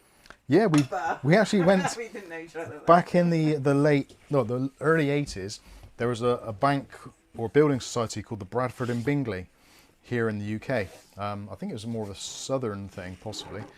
And they had the character Wurzel Gummidge and Aunt Sally as their kind of mascot things, and you could go to one of their branches and get your picture taken with Aunt Sally. And strangely, even though we didn't know each other back then, both our parents took us to see Aunt Sally on the same day. Well, it was only one day it was doing it. Yeah. So yeah, it's kind of weird. Yeah, Eunice Stubbs. Yeah. You couldn't just go to any branch. It was only one of them. It was only just one branch. They did it on this specific day, and yeah, strangely, Kath and I both went and did it on the same day. What happened to your account? It's probably still open, I expect. What happened to Bradford and Bingley, more appropriately? They ran off with your money. The bastards, they've taken my money. I could have bought Angel a much better car. Aletta said I had to cut my hair, my bangs were hanging down to my chin. Semrap says, yeah, Unistar's no less. Hair today, gone tomorrow. David Owner says, I used to have waist-length dreads. What have you got now? Shorter dreads. Or no dreads. Not that I'm prying. Well, I kind of am, I guess. Right, is this going to reach? Yes, just about. So the EPS cable is quite short. Says, what were you offered from Overclockers and was too big? The Haven case, the Haven H 420, whatever it was. I'm not a fan of big cases because I don't find them easy to review, and also I don't find them easy to work with. So they said, I think it was either 180 or 250 quid or something for a case, and it's like, that's just way too much money for a computer case. Like, I appreciate people want to spend a bit of money and have some individuality or whatever, but I just feel that it wasn't right for us as a channel because we try not to have those types of devices on the channel for that reason. So yeah, I just thought it wasn't in keeping with the channel, so I turned it down. Wasn't that John Pertwee? Yes, correct. It was John Pertwee. Sean Pertwee's dad. Dave Dunderhill has no dress but 6 inch long now. Alright. And Greg M says first impressions of company is a lasting one. And MSI, sorry to say, for me is not a good impression. USB-C issue on a B. 550 motherboard made me swear off MSI. They never even made any attempt to help. Yeah, that is unfortunate. I don't know what to say. I think all of us at some point or other have probably had a bad experience with one brand or another, and if you spend enough time with a brand, eventually you're going to come across these problems and snags, and you may find things which are not easily resolved. Now, I'm not saying that that is right. I'm not saying that's wrong. It's just, unfortunately, it is the way of the world these days. That yeah, it does happen. My my apologies for you having a poor experience. The thing is as well, what you have to consider is, I'm not saying you are, but I'm saying there's, as a company that does technical support or gives or offers support, there are a lot of people in this world which are either chancers or basically have not got a clue what they're doing, and they shouldn't be building a PC. Again, I'm not saying that you fit into either one of those either one of those things, but there are people that just are idiots when it comes to building computers. So you can be your own worst enemy and you create your own problems. And again, I'm not saying you have. You may have done, you may not have. I don't know. Without seeing it, I would not know. But there's a lot of people that complain about things which are possibly their own doing. And obviously MSI and other companies are fully aware of that. And they have a kind of a tolerance level in some instances. Now again, I'm not saying this is specific for your case, but they get people all day long. You sold me this motherboard, it doesn't work, blah, blah, blah. I've done all this stuff and it doesn't work, etc., etc. You could have damaged it yourself. It's very difficult for companies to spend a massive amount of time or effort with an individual to try and remedy a problem, unless it's kind of like a specific thing, or it's like it works or it doesn't sort of thing. Hard for me to explain. I'm not doing a very good job of it, but it does happen. And I've had it with some companies, and even, well, even YouTube themselves, God bless them. I've been having some absolute nightmare conversations with YouTube this week. Absolute nightmare. And it's just, again, it's one of those things. Companies get to a certain size where they just can't support the customer as well as they would like to, or we would potentially like to. I don't think it's that they don't care. It's just, well, some companies clearly just don't care. I don't think MSI, I don't think any company specifically goes out of their way to not care, but it's a financial burden having support in a very deep depth manner. And of course, like anything, you can go to exactly the same store on exactly the same day and be served by two different people. One can have a great experience, some can have a bad experience. So I wouldn't ever really put down any kind of concrete thoughts on any brand, company or interaction from just maybe one or two experiences. You can get a bad person on a bad day, get them on an off day, you're going to have a bad experience. Get someone on a good day, they could probably help you out. It is very much luck of the draw. And again, especially with technical support and stuff like that, depending who it is, where it is, what kind of day they're having, you could have an excellent rapport with that person and they can help you out and fix your problem. Yeah, the next time you start meaning about a company. The next time I'm on the phone with YouTube, it'll be like, Kath will be like, remember that conversation you had? Graphics? I'll let you get you off that one. Yeah, let me unbury myself from this potential hellhole. Graphics is the first username. Hello, Graphics. Can't see from here. Hi, Mike. I can't see. My PC has 64 Oh yeah, gigs. I see it. Hi Mike, my PC has 64 gigs of RAM using 4 slots. Would the PC run more efficiently if I used a slot less with 2 sticks? Efficiently, well, arguably your RAM sticks do use voltage and wattage, so yes, if you use less sticks, theoretically you would use less wattage, but I think it would be kind of minuscule. Generally, the general rule of thumb is motherboards, Intel or AMD, will run better and you'll get better frequencies from your RAM with 2 sticks rather than 4. So 2 sticks is dual channel, but 4 sticks is double dual channel. So essentially what it is, imagine, how can I, like, it's really hard to explain. If you think of it as like wiring, so if you get a fan, like a fan plug, and then you get a splitter, so you can plug in 2 fans to the same plug, you get to the point where the more fans you add, the worse the signal gets. In the case of RGB, if you use too many RGB LEDs on a splitter, you get some weird stuff happening with the LEDs, or some of them don't all light up, or they dim, or if you put them all on white or something where it draws a lot of power, they'll go like a funny color or flicker. And the same happens with RAM. It's really designed for dual channel. The extra channels are kind of spurs off of the primary one.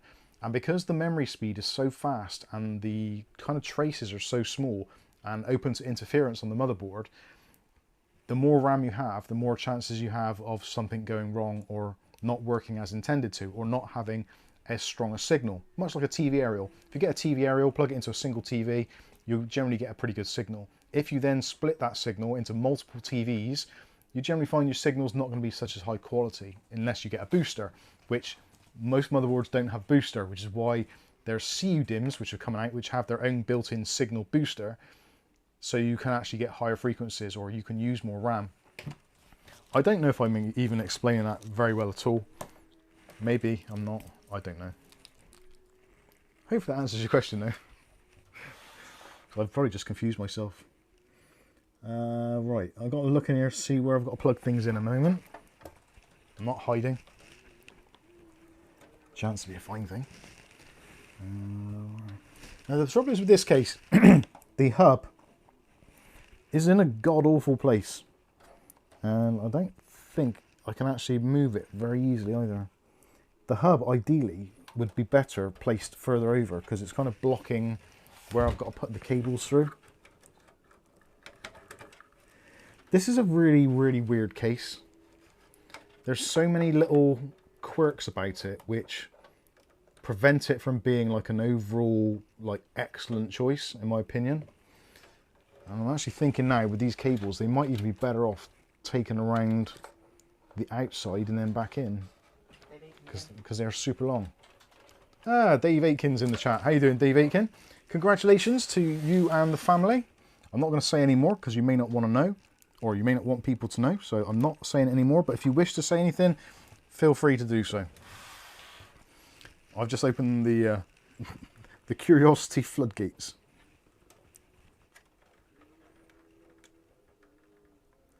And now I've got to try not to bend this USB. Yes. That went in pretty good, I think. Why are USB cables such a pain in the butt?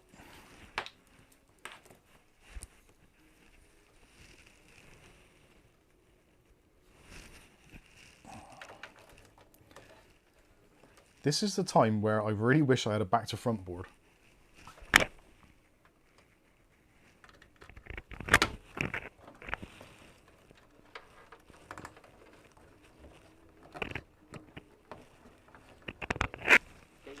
Baby Dave arrived to the world on Thursday. Yay! 79 pounds there. Chunky monkey. I would be cruel and say he takes after his dad, but I wouldn't say that.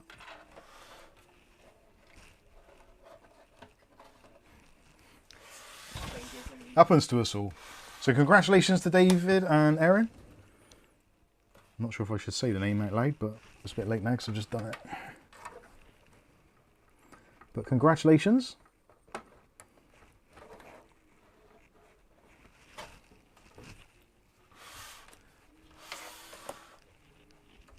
Ugh. Too much wiring. Touchdown. Why use a hub MSI as 6 plus pump and CPU headers? It hasn't got that many. Well, I could plug the fans in separately, but when it comes to the RGB, I would still need a hub, so I do kind of need one. I am almost tempted to take that hub out, and I've got a separate one which I might be able to put in, and maybe take out a couple of these drive trays and just stick it over there. I think it's just going to be awkward regardless. I think that's one of the reasons why I kind of fell out of love with this case a little bit. because it is just a little bit of a pain in the ass to do stuff with.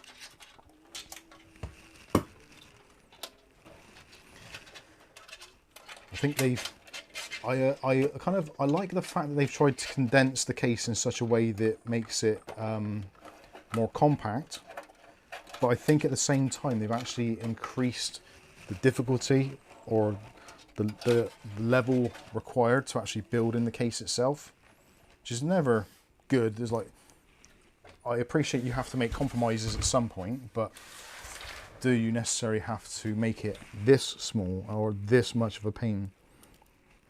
I think probably not. Right.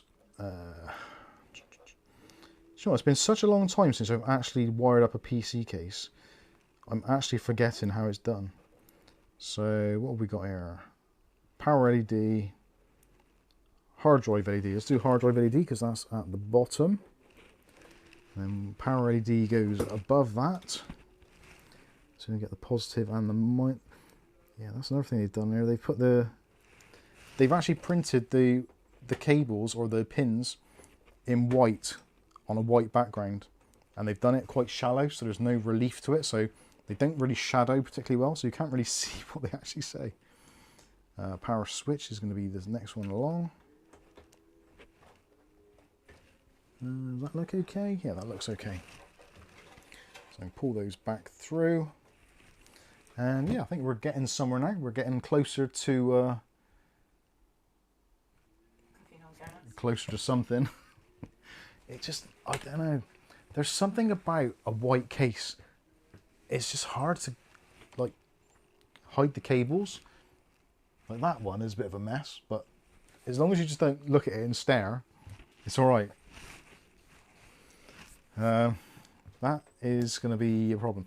So graphics card wise, I think realistically when it comes to the graphics card, we've got to go with the AMD. John says that's why you should have done it in the Lian Li. I know. The Lian Li would have been much better. I will be doing the Lian Li, Dutch Jam, don't worry. But the Lian Li you're keeping, aren't you? No, the Lian Li is going to end up going up there. So yes, we will be doing that. Any of our viewers, can you remember what I did with my graphics card? I put it somewhere. Ah, there it is. I knew it was somewhere. Right, let's do an overhead shot for this because I think that's going to be a better way of doing it. Actually, there are some connections on the bottom which I might want to use. No, actually the graphics card is going to be far enough away. We should be fine, I think. Let's get the driver of screws and take out some of these. I think I need to take that out, don't I? I don't need to, but it's probably going to make life easier if I do. I'm not sure if this is a 2-slot or a 3-slot. I think it's a 2-slot.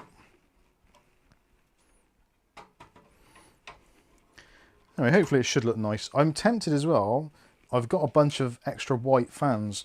I'm tempted to put those along that top section just to kind of fill it in a little bit. Jason Woods in the house with a £5 super chat. Sorry. There we go. It says, sorry I'm late, but party, party, party. I'm not sure if you heard any of that. Yes, thank you very much, Jason Woods, for the £5 super chat. Much appreciated. Sorry I'm late. You're not late. There's video on demand. You can be as late as you like. Oh, that didn't sound good. Dual slot card, yes. And it has got a PCIe doodah on there. So let's move that out of the way. And we'll make sure the button's in down position. This graphics card smells nice.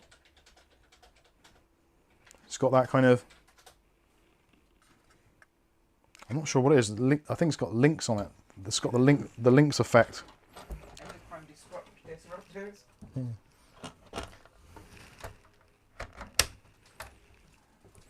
Well, that went in with very little fuss.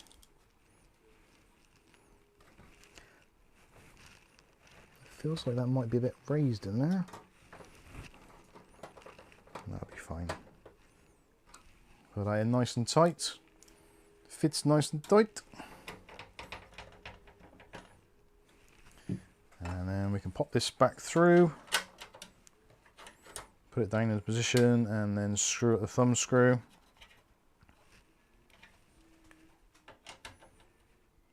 Do that up a little bit.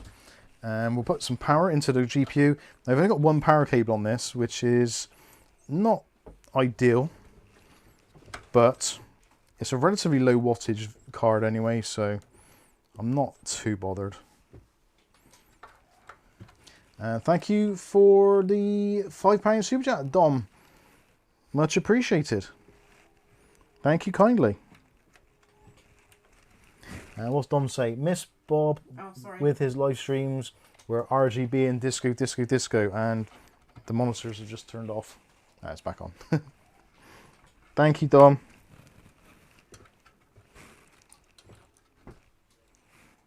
Yeah, we miss Ugly Bob still. We do miss Ugly Bob. Bless him. Rest in peace. Where in the world? PC Bob. I don't think I've got white cable ties. I just thought about that. Let's see. I thought I actually bought some extra white cable ties for this. Ah, yes, I did. Clear cable ties. Just the badger.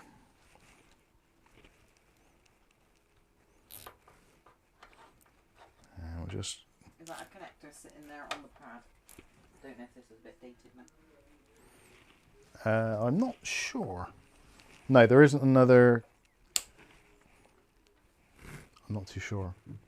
Is that a connector sitting there on the pad? Well, there. I'm not too sure where you mean, Charles. Is it that 2 on how to? Is it? There. That's a zip tie. No, that. Connector. Let me have a look. I have to go to the screen. And that's oh. I know, but does he think it's that? I don't know. It's a shame that cable is all the way over there because that's a little bit. It'll be fine. Greek Power Ellis wants to see our cat again, but we have 6 cats and they're all out of them. They're all out in the garden at the moment, all the cats, unfortunately. Right, so I think pretty much everything here is connected up. Unless it's got a big storm heading our way. Yeah. Disappears because we lost internet or electric. Strangely, we've had a few electrical storms, I think, in this neck of the woods. And we've had a few power outages this week for only a few seconds, but yeah, it's not been great. Charles Ballard says, "Hey everyone, before I forget, thanks to everyone who subscribed to my Rumble channel in the last week." Ah, yes. And we should say the same. Yes, thank you to everybody who has helped to support us on Rumble. We're almost up to our 100 followers, which is a little bit of a milestone. Look at that one.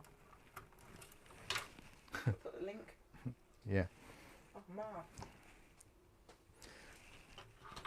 Yeah, I better put a link in the chat because I think soon, if we start saying the word Rumble on YouTube, we'll get told off by the thought police. Because they're getting worse. We refer to it as rubble. Rubble.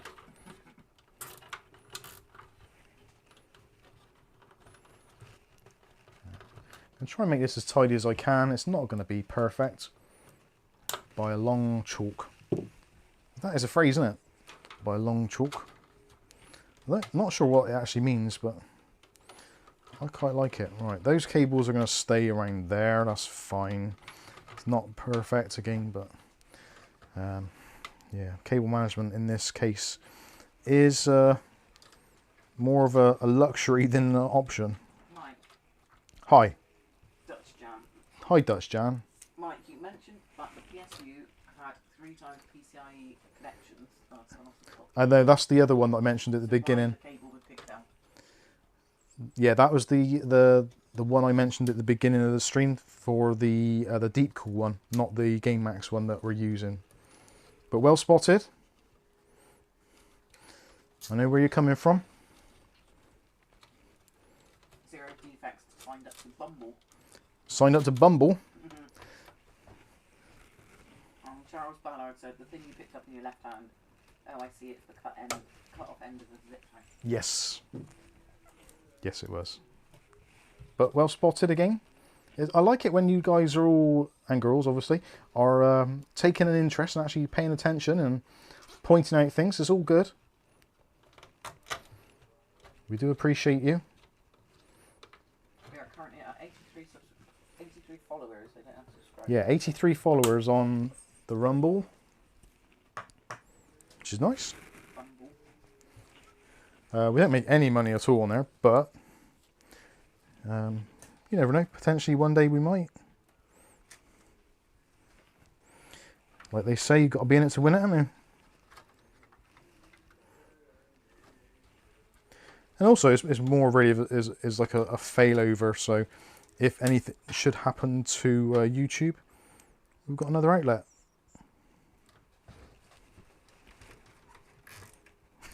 I did have a little bit of an argument with YouTube this week again about our strike, and especially as I don't really want to say it, but I'm not going to give it the whole thing away. But there was another YouTube channel this week which actually did a video on the same things that we did in our video, and also actually had links in the video description to a relatively well-known piracy site.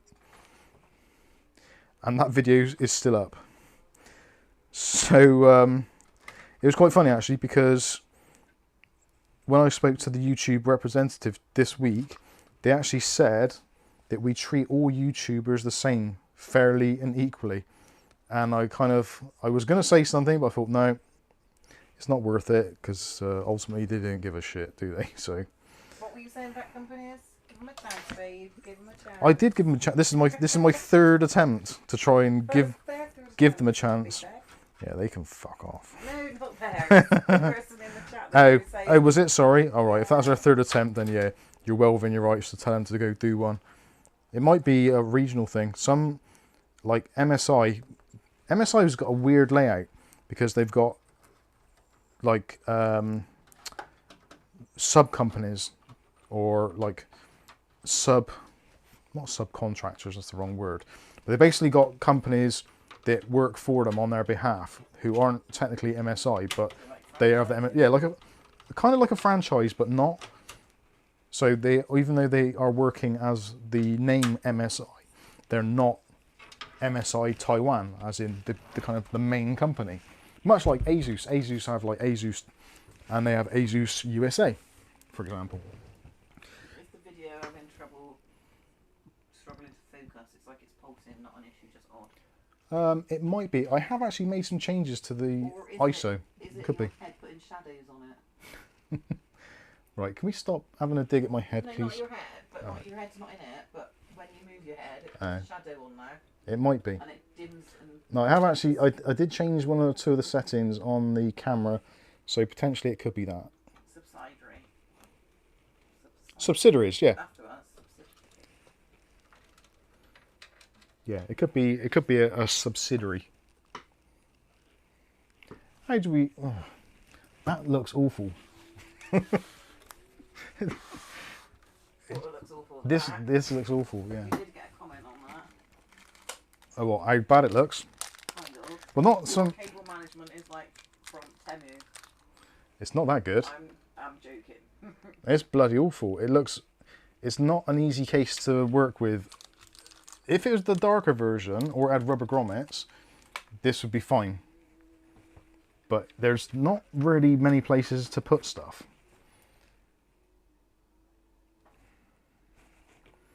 Which again, that is kind of one of my complaints. That's what I was trying to say. Charles Ballard said that's not focusing, that's color contrast compensation. So I think when you're Let me... casting a bit of shadow... I will...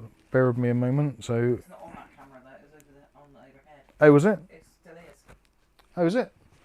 Sorry, I thought I put it back on. So when you're moving over it with Yeah. shadow, so it's kind of trying to Yeah, get that camera's a bit of a weird one. can't do much of that. Can you? Sorry, my apologies. Yeah, I didn't switch it back. So yeah,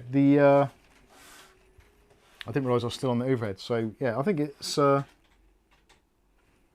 there's some cables which I think I could definitely move into different locations, which would improve things somewhat, but not hugely. So I might, yeah, I'm gonna unplug that one and that one, because those don't really need to be up there. I can do those down through the bottom section. Take it in the bottom, so to speak. Oh, unless this dog's carrying them, but that's because of the thunder. Oh, we've been basically wanting, or the Mother Earth owes us a thunderstorm because it's really muggy here. I'm quite cold actually. No. It's cooling. It's 23.6, so it's the temp is coming down a little. Might move that GPU. Why? David Underhill said. Move it where? Sorry, but GPU must be white. Yeah, I get you. That was Dutch Giant. Oh. It does, yeah, it does scream. The thing is though, if I go for a white GPU, then really it needs like a white case as well. Sorry, white motherboard, which is not really practical. Spray can. Yeah, I might have to get the rattle can out on it. Tell you what I could do. Oh, actually, yeah, that's a bit of a rookie mistake. Yeah, the RGB cable, I might have to take that out through the side because that don't look good either. Or potentially go with a black. I don't really want to have that. Actually, no, that might work. Viala's here. Hey, Viali. How did your darts thing go? It was darts, wasn't it? I think. Yeah. There we go. That's better. We're moving some of these cables, so it's not looking bad. I could get the Sharpie on them, but I don't really want to do that. And I think that RGB cable going down past the graphics card, that kind of hides it a little bit as well. Yeah, purple GPU instead. Purple GPU. I don't know if they exist. Might move the GPU cable to hold next to the middle fan. Oh, what? Take it through there, underneath there? Okay, we can try that. That might look a bit slicker. Viala said it was good. Got my 180 kit. Oh, well done. Nice one. Oh, God. This is hard work now. Whose idea was this? What, to move the wire? Yeah. David Underhill. David Underhill. God damn it. Oh, that's... Yeah, that's created a whole world of hurt. Let's see, we can do it. If I break anything, it's on David Underhill's head. There we go. Right, okay. So do we want to go under? Let's see if we can go under. At this point now, he knew he'd fucked up. UEFA. Oh, pissing hell. Someone cable tied all this into place. That was a bit of a rookie error, wasn't it? Let's snip that out. That might give me a bit of a fighting chance to get that through there. Let's remove the cable tie off the back. It was a little bit premature, to be fair, to start cable tying. So that's definitely on me, I think. Don't blame it on me. I'll blame it on the boogie. Or the sunshine. Or the moonlight. Different errors. Bring your cat for help. No one out. I need my super dog. See if I can get one to come in.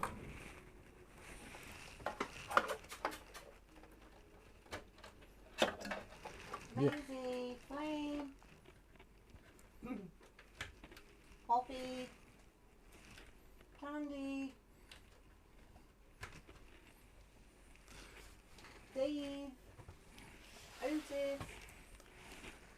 John boy. The outside light has come on. Somebody's come in. I'm not sure if this has helped things, but Come on, Poppy. David Underhill requested it.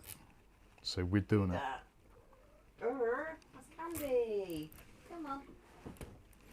Cable tie at the back. I want to be seen. Oops.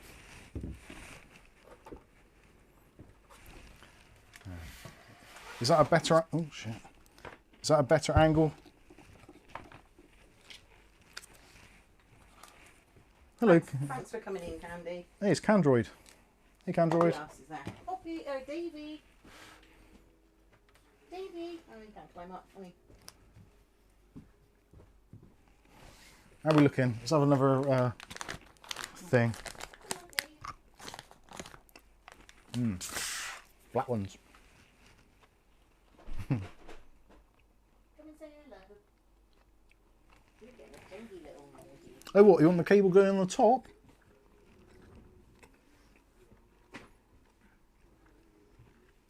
Has Rampy done that right, Dave?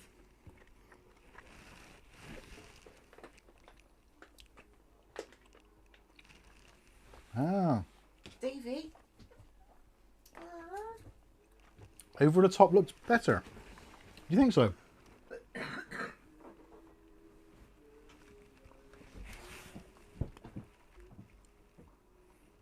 I'm not entirely sure about that, but I'm going to go with this for now. Let's see if we can do something with this cable management. So there isn't really a lot we can do. That cable's too short anyway, so that's going to stretch. So I could put a couple of cable ties in there.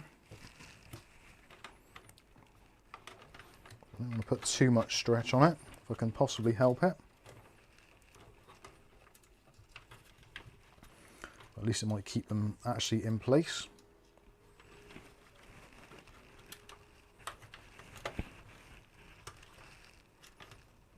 It's not a very nice case to work in, if I'm honest. But I hadn't done a build in it, so I did want to have the experience so I can answer the questions. So when people reach out to us in the comment section, which they do, I can ask, or they can ask me. Well, yeah, maybe Neil, what the done with that PSU. Yeah. It's a PSU in all but name. Every new Antec case not nice to build in. Yeah, I'm sort of feeling that. Mind you, having said that, my complaint was that Antec were kind of not where they were with the old Antec 900 series, etc. But the Antec 900 was a bastard to work in as well, because there was just so many cables and stuff knocking around that it just wasn't a lot of fun. So I kind of slightly disagree with what I said originally. I don't think Antec's the build quality has changed for the worse, certainly, but the actual build experience, I don't think it's actually changed a great deal at all. It's still an absolute cluster to work on. Like if you were building lots of them, I suppose eventually you'd get to the point where you you'd hone in your skills to know what works where. What? Ah! Caffed it up. Ah! Right, the cables are in place. That's about the best I'm going to be able to do with this. Thank you, Dom, for gifting 5 Mics in a Box in reviews and how-to memberships. So, Jason Woods has got one, Budge 1972. J Rose has also got one, Inky 1919, and Jucka 902. Thank you very much, Dom, for gifting those memberships. And to those of you that have just been gifted memberships by the one and only Dom, you now have a month of access to the latest and greatest of our YouTube content. And also, if you wish to claim it, you can also gain the VIP membership role on our Discord. And the same goes for anyone who kind of contributes or is a member or any of that good stuff. Why is there an extra screw there? Someone help me out. Why is there 3 of these thumb screws?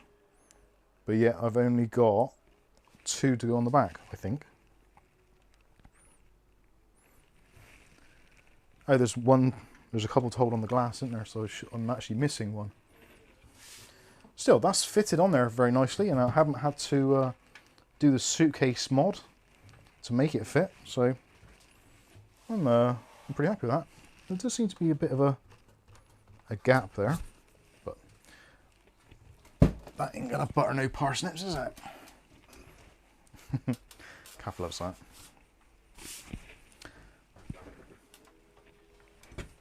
I think that looks alright. Although I am slightly concerned that I am missing... Oh, there's the other thumb screw. I wasn't entirely missing it. Right, I think we should fire this up and see if it actually comes to life. I'm pretty confident it will do. Should we donate some to memberships? Yeah, let's do some donation of memberships. Let's do that. We'll donate some memberships before I blow up the computer. There we go. So we've donated 5 Mike's Unboxing Reviews and How-To memberships. 1 to Tony XN7, 1 to Paul Eddy, Lazy Gamer 1, Viper Warrior 80, and Alpha Indigo. There you go. Enjoy your memberships.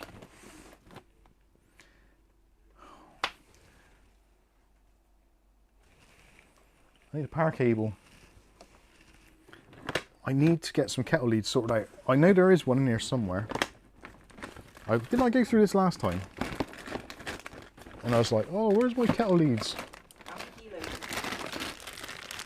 How many kilos? I don't know. I can probably weigh it.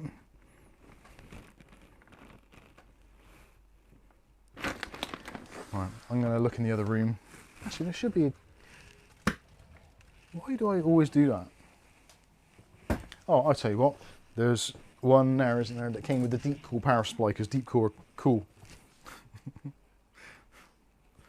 They send actual power supplies. Cables, yeah. Yeah, that's what I meant. Thanks, Kath. It's been a long day. When I was long, I had long hair. When I was long, I had long hair. Good. Actually, send you power supplies with that power supply. So I got some dirty, sticky shit on there. I know, it's just paint. I've been using a touching pen to cover up the scratches on the desk, which is nice. Right, I need a monitor, don't I? Ooh. David Underhill says, what is your mailing address? I will send my spare UK ones. I would love that, but it would be prohibitively expensive. Otherwise, I would take you up on the offer. But no, in all seriousness, thank you. That is very kind of you to Theo offer. says good night. Night, Theo. No, thank you for watching. That wasn't me. Yeah, don't forget, be a good boy. It's very important. Because otherwise you'll have to watch the live streams all the time.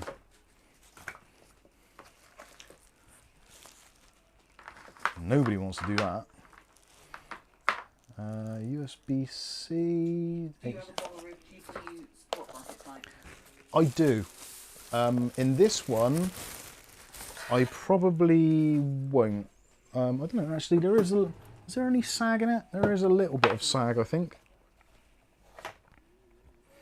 Not a huge amount, but there is a little bit there. I'll give you that. I could do with a wireless monitor. That would be a whole heap of fun. And this is where the wires aren't just long enough. I'll have to move it over a little bit. You have hair when you started this stream. Didn't we all?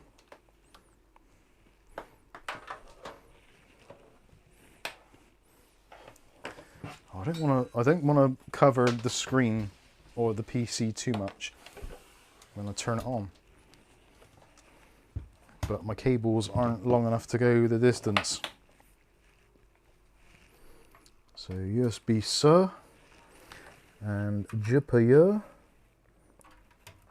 Tell you what, this graphics card has got something very unusual, and it's something which Gigabyte seems to do more than anybody else, and that is it actually has 2 HDMIs rather than the usual one, which is pretty nuts.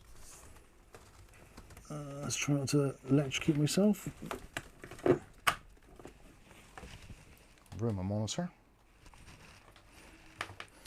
And let's plug in the power. And all the lights went out. That's never a good sign, is it? Ugh. And let's have the windows are open. I can't see if it's working. I'm gonna have to come around and see it at your side. Show that little picture of the baby cat when it was a few days old. Baby cat. Pew, PC. Well, it's doing something.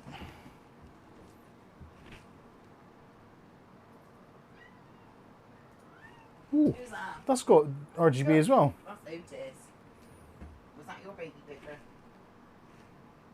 And it would appear that the PC has booted.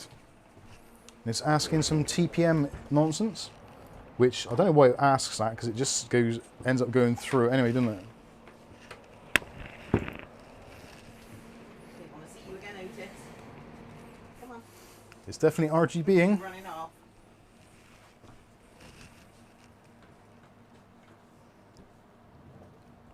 And we're in the BIOS. So it's working, and yeah, things are happening. I'm not sure if, does that work?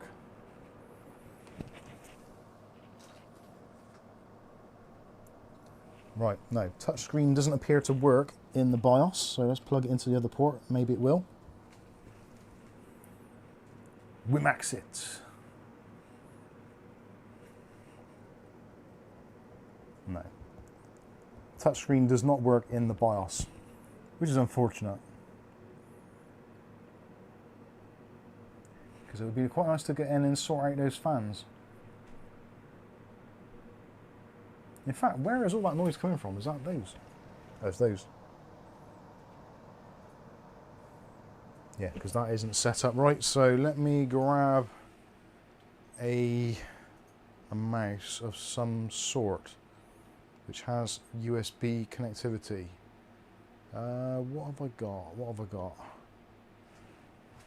Bear with me a moment. RGB and blackface looks better, I think you're right. It's okay, OT.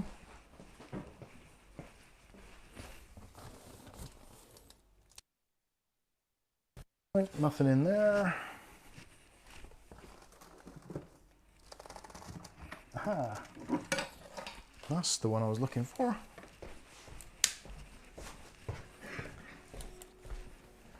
I have a mouse. My end-game gear mouse, the one I normally use for my PC setups in the other room. If I plug that into a USB 2. Yeah, Angel took my mouse, keyboard and mouse. Well, she didn't take it, I kind of gave it to her. Let's see if I can get rid of some of that reflection on there so you can see a little bit of what I'm doing. So we're going to advanced. And hardware monitor, and fan mode we'll put into PWM, and system fan, PWM, smart fan mode, and we'll set that to 20 at 20,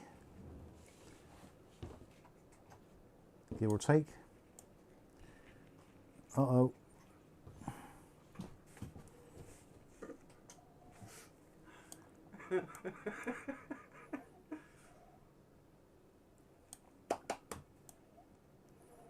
Thank you for the super chat, whoever that was. Let's have a look. I can't even see. This is quiet now. Jucka902, €5. Thank you very much. Just got an email notification that someone gifted me membership. Thank you. That was from, I'm not sure actually. Was that us or was that?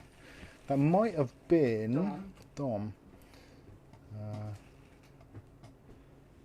Where is? Let's have a Jucka. Jucka 902. Yeah, that was from Dom. Dom's Mark. But thank you for the €5. Much appreciated. Wolfman, do you think ASUS back to front connectors that are now removable will be a point of failure on GPUs? Yeah, possibly. I think that's quite likely, to be fair.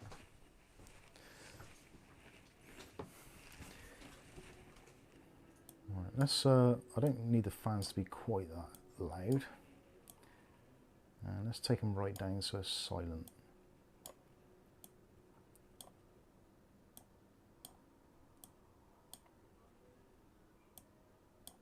That's better.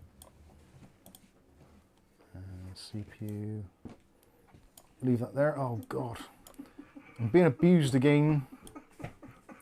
Can you stop doing super chats while I'm doing fan control? Because Kath keeps on bumming me. Rasher123 gives us €20 and says, "You are amazing."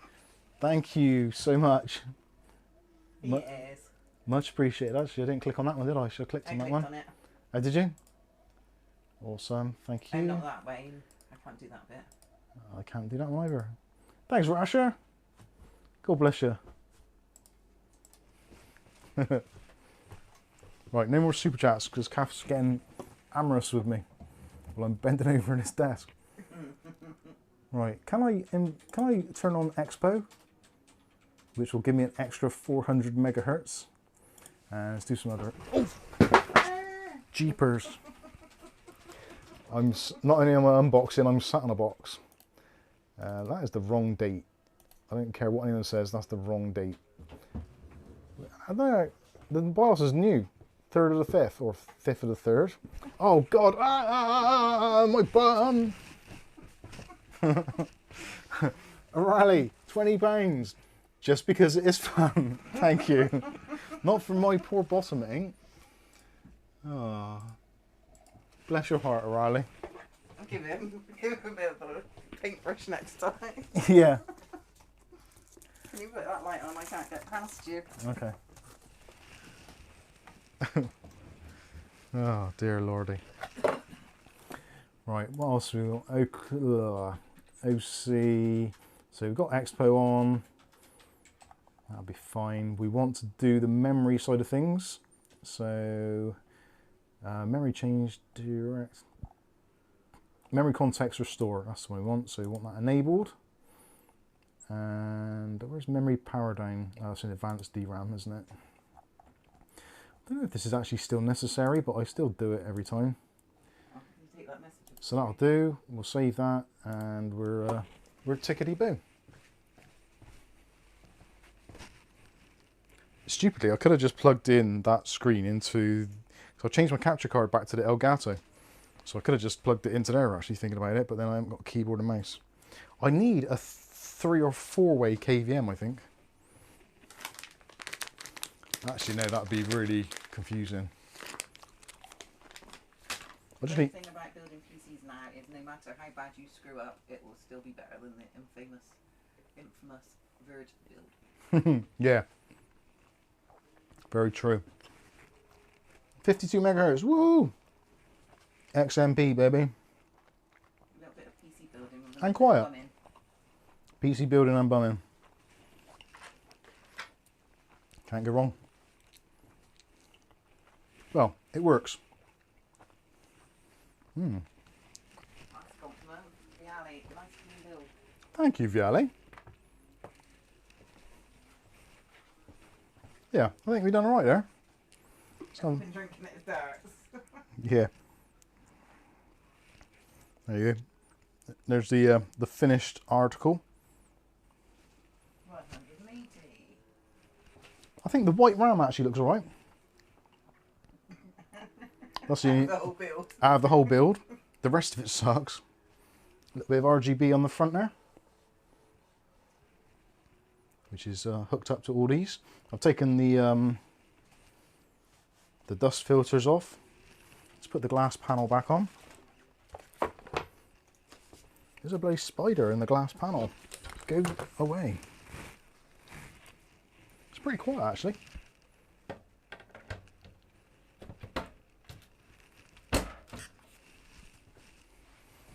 Let's see what the airflow's like. Nice build. That's Jan. Nice build. Wrong case. Yeah. Quite a compliment, really. Nice build, wrong case. Is there a weak stash box in every case now? Yeah. It seems it's going that way, doesn't it? Yeah, there's quite a lot of positive pressure in here. I feel quite a lot of air coming out there. Very cool. The fans are running at a low speed as well. Oh, and the RGB fans are going as well. Susan Robbins, looks good. I would give it a B rating for looks. Oh, that's enough for me. A B is not too bad. A B is like what I used to get at school. Not bad, could try harder. That was basically a very common thing. Right, let's... That must be a boy thing. Mine was always keeps talking. Keeps talking. She won't shut up. Right, I can turn this off now, I think. That's your own thoughts there, Paige. They didn't say that. What is that green light on the main board? That is because we are in the BIOS screen.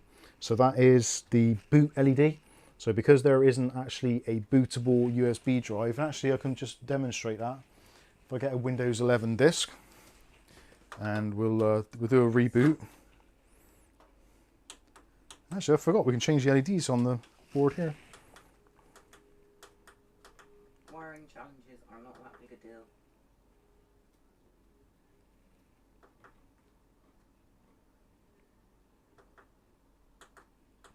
First challenge never seen. Put it on the motherboard blade. There we go. Yeah, if I turn this off now, and turn it back on now, we'll go through the LEDs. So you get the red and the yellow, which is the CPU and RAM. You then get the white one, which is VGA, and then you can see all the LEDs have gone out because it's going to start trying to boot into Windows. So if it was looking for a boot device, there you see it come on very briefly, and then it started the Windows setup from the USB, so that light went straight out.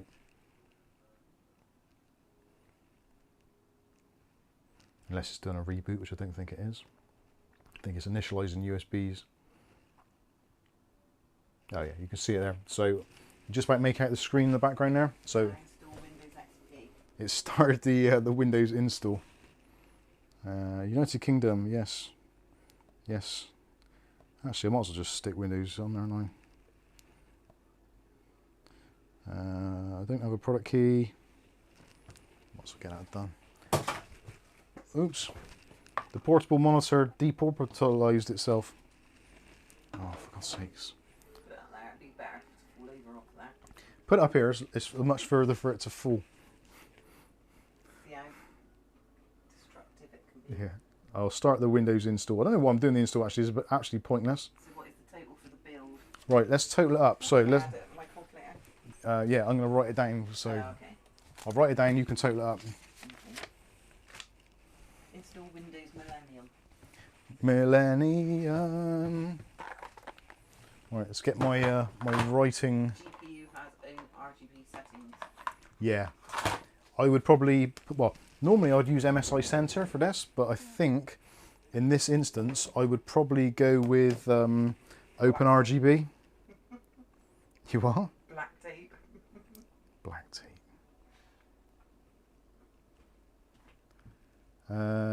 Delete partition. I'm just thinking actually, yeah, this drive. I'll sod it, just delete the partitions. I have backups. Next. Going. Is that a super chat come in? Who that? JD sent us 20 UK pounds. Thank you very much. Is there any message on there? I can't see, is there? I have to enlarge it for him. Thank you, Jan, for the message. Just because it's possible. Is that the message? Just because it's possible. Okay. Thank you very much for your kind PayPal donation. Much appreciated. Install Windows 10 Pro. Windows 11 Pro, sorry. Right, let's... You only put that monitor up there to get away from me, didn't you? Greek Power Ella's BB from me. Catch you later. Thanks for joining us on the stream. Good to see you. And hopefully we'll see you again. So let's see what we've got here. So we've got CPU, Mobo, case, RAM, cooler, PSU, GPU, fans. Don't think we've got any extra fans in there. What am I missing? 1, 2, 3, 4, 5, 6, 7, 8. Is 8 things right? CPU, cooler, motherboard, RAM, case, PSU. I think that's right. Right, the CPU, I think. No, I was going to call them out in a moment. So the CPU was from AliExpress. I don't know the exact amount. I think it was about 140 at the time, but I think you can get them slightly cheaper than that. So I'll say 140. I think that's right. It could be less, but we'll stick with that. SSD. Oh, SSD. Well done. That wasn't me. That was Budge and Thermalright. I'll say 45 for the SSD because they're about 50 at the moment, but I paid a little less than that. Motherboard, the B550 Tomahawk, you can pick them up pretty easily for £100 these days. I've paid less than that, I think. I did buy 2 at the same time. I'm not sure if this is the one I got slightly cheaper than the other, so I have no idea, but we'll say £100 because I think that's a fair enough price. The case is... I don't know how much the case is. I might have to, can you Google it a minute, Kath? Antec C3 ARGB. I'm pretty sure it is £79, but it might have been £70. I'm not entirely sure. I'll write 70 and actually I won't, I'll wait for Kath to do that. Wait a minute, it's just snap. The RAM I paid £50 for. The cooler was, I think it was 18, but I'll say 20, just benefit of the doubt. Power supply was 50. The GPU was 208. Where did you get the case from? Colin sent the case, so I didn't really pay for it, but... 107.69 No. on Amazon. Is it? Scan. Scan might be the cheaper. 79.99. 80 quid, yeah. I thought that was about right. So say 80 for the case then. Fans, none, because they were included in the price. So, right, we're ready to total this up. Okay. So, 140 plus 100 plus 80 plus 50 plus 20 plus 50 plus 208 plus 45. 693. £693 is essentially what you could do very similar for, if not the same, if you shop relatively smartly. You could have saved a bit of money on the power supply, maybe a 10 quid cheaper power supply possibly, but it'd be black cables, which... You forgot sweat and toil. Sweat and toil. I never charge for sweat and toil. The whiteboard and marker. The whiteboard and marker. That was We got these from Tesco. Tesco. We bought this from Tesco before COVID. It was probably back in 2017, wasn't it? It when we was. first started out. Yeah, it was about 2017, 2018. And we bought a big one for the wall. Not a big one. Got a big one for the wall A3 there, in it. like double size. And we've got 2 of these A3 ones which hang up on the wall They're over there. A4, sorry. A3's back there, innit? Yeah. Maybe it's just bigger than A3. These were, I don't know, they were cheap. So £700. So if I was going to sell this, as I probably intend to do, because I didn't pay for the case because that was a gift from Colin, so that would be kind of, I'd pass on that goodwill. So realistically 600 quid, which is what I kind of thought it was going to be anyway. Motherboard £100, is that used? Because new, that would be around 180 to 200. Yeah, the board is used. It's basically brand new, but it technically is used, so you got to kind of go along with that.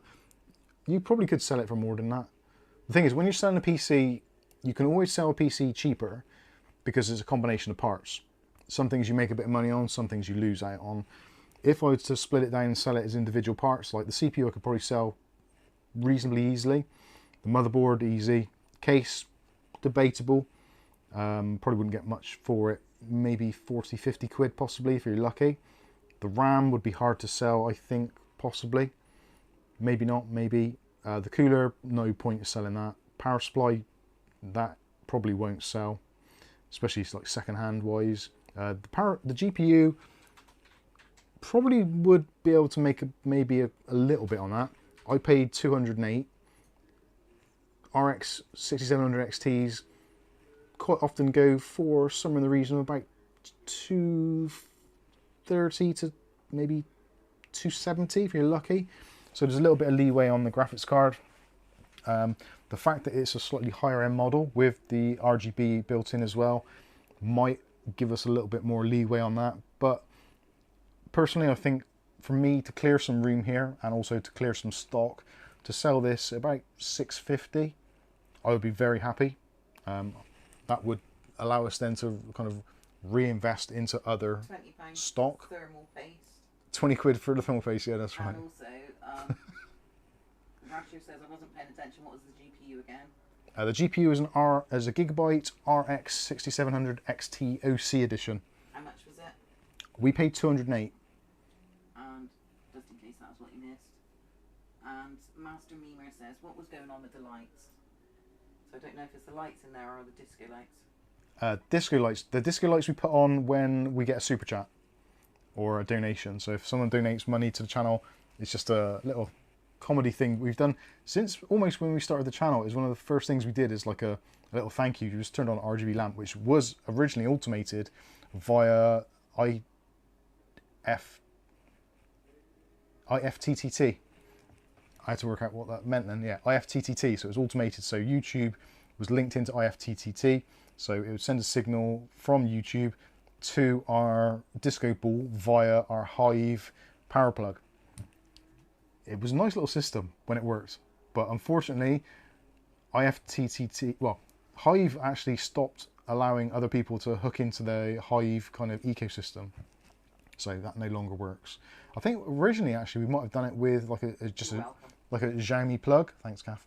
Did it with like a Xiaomi plug or one of those kind of cheap, generic power wall plugs, you know, the smart ones. But now uses his cheap wife. Cheap wife. Yeah, Kath does it now. Install driver. Oh, let's get you connected to a network. We don't have a network. Actually, that's probably a good place to cancel that there. Next, install driver, cancel. Oh, I can't. I got a keyboard plugged in, so I can't even do the Shift F10, can I? Let's do. Actually, I should show you this. If I can remember the command. Oh, what is the command? Start dash MX. No. Wonder. Actually, I'll grab a keyboard. I wonder if we can do bypass NRO. I'm not sure if that still works. I'll grab a keyboard. We'll find out. We'll find out together.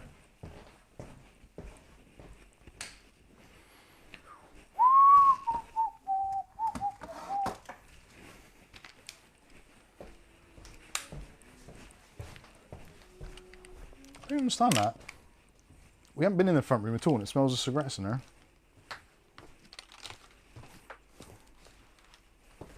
How does that even work? There's another super chat from Budge, 1972. What a great year that was. Why does that not want to fit? You were -2. I was. Oh. So I trying to put that in the wrong way? I think I was. Yeah, just broke a USB port. Oh no, it's working. Susan Robbins says it's a good price at $6.50. Super chat. Oh, super chat as well. Sorry, yeah. Let's all have a disco. Says Budge. You got it started it and then you finished. Sorry, I got distracted. Right, let's see. Shift F10, command line. So let's do. Do I just type in bypass NRO, or is there other things? I'm sure there's something else I've got to type as well. I can't believe I did a video on this and I just completely like. Let's try bypass NRO. I'm sure there's something else you've got to say on there as well. Oh. As per when I said in my video, you actually have to click on the thing, don't you? I could have done the on-screen keyboard, couldn't I? By... Joking all through Bass's side. What is the command for bypass NRO? Someone type it into the chat. OOBE, that's it. OOBE. I can't believe I just couldn't think of that. Bypass NRO. Or Alice put something in as well. Yeah. OOBE is not recognised as an internal or external command. That is right, isn't it? OOBE. OOBE / by. Can't remember having to do it uppercase and lowercase. Maybe I did. Bypass NRO. No. So in that case, it'll be the start space MSCX H colon local only, isn't it? Where is it? Yeah, colon local only. It's slowly coming back to me. I only did this video like about a week ago. Can you remember who gifted Tony a membership? I can't. Well, I'll have a look very shortly. I can't. Now, this is a new point here, which I found the other day when I was actually making the video for this, the local only one, is when it comes up with create, you can't really see that on the top screen there, but it says create a user for this PC, and you have to put a password in. So I'm going to just put, actually I'll just call it user. No, it worked. Son of a... When I did it on that PC on whatever day it was this week, it would not let me go past it without putting in a password. And that is with the same USB installer. So I actually did say in the video that this may or may not happen, but potentially you might have to go in and actually put in memorable questions, which I actually did, but anyway. Oh. So, I got too many mice on the desk.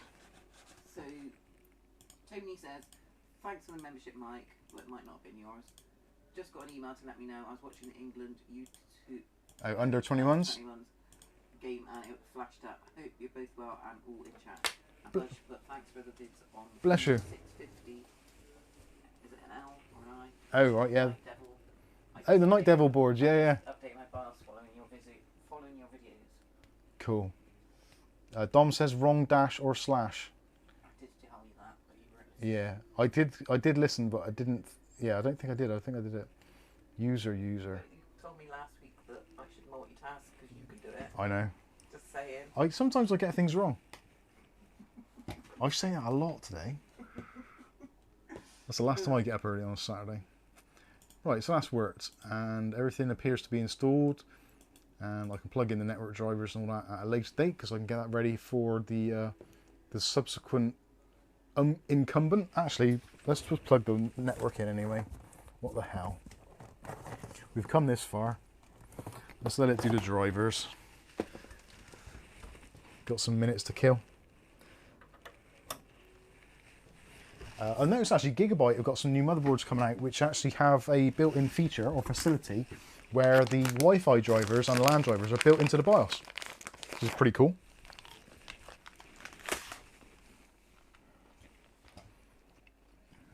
Wrong mouse. Charles Bond, I cannot believe we are nearing the end of another stream. I know, it flies by, doesn't it?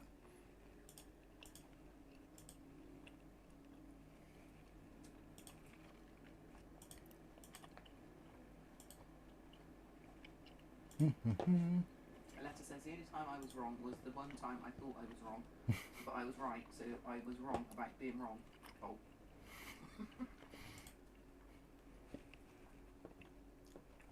Yes, exactly.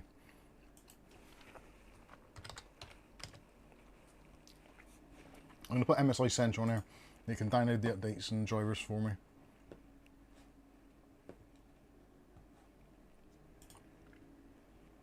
It's getting good cold out there now. I've had some more. I can't believe how many of these fruit parcels I'm eating. Oh crap! I just spilled on the floor. Ow! Bit in my mouth. Ow! I got it hurt. Instant karma. Instant karma. Make a mess and then bite your mouth. Oh, that's painful. That's gonna be an ulcer. Cut the powers off. Who? What? Joe. Cheers, Joe.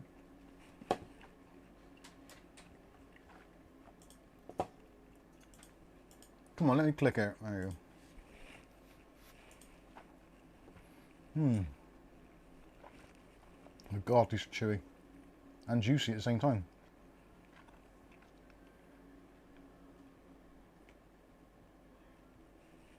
Vianney has Walker's jalapeno and cheese peanuts. That sounds good.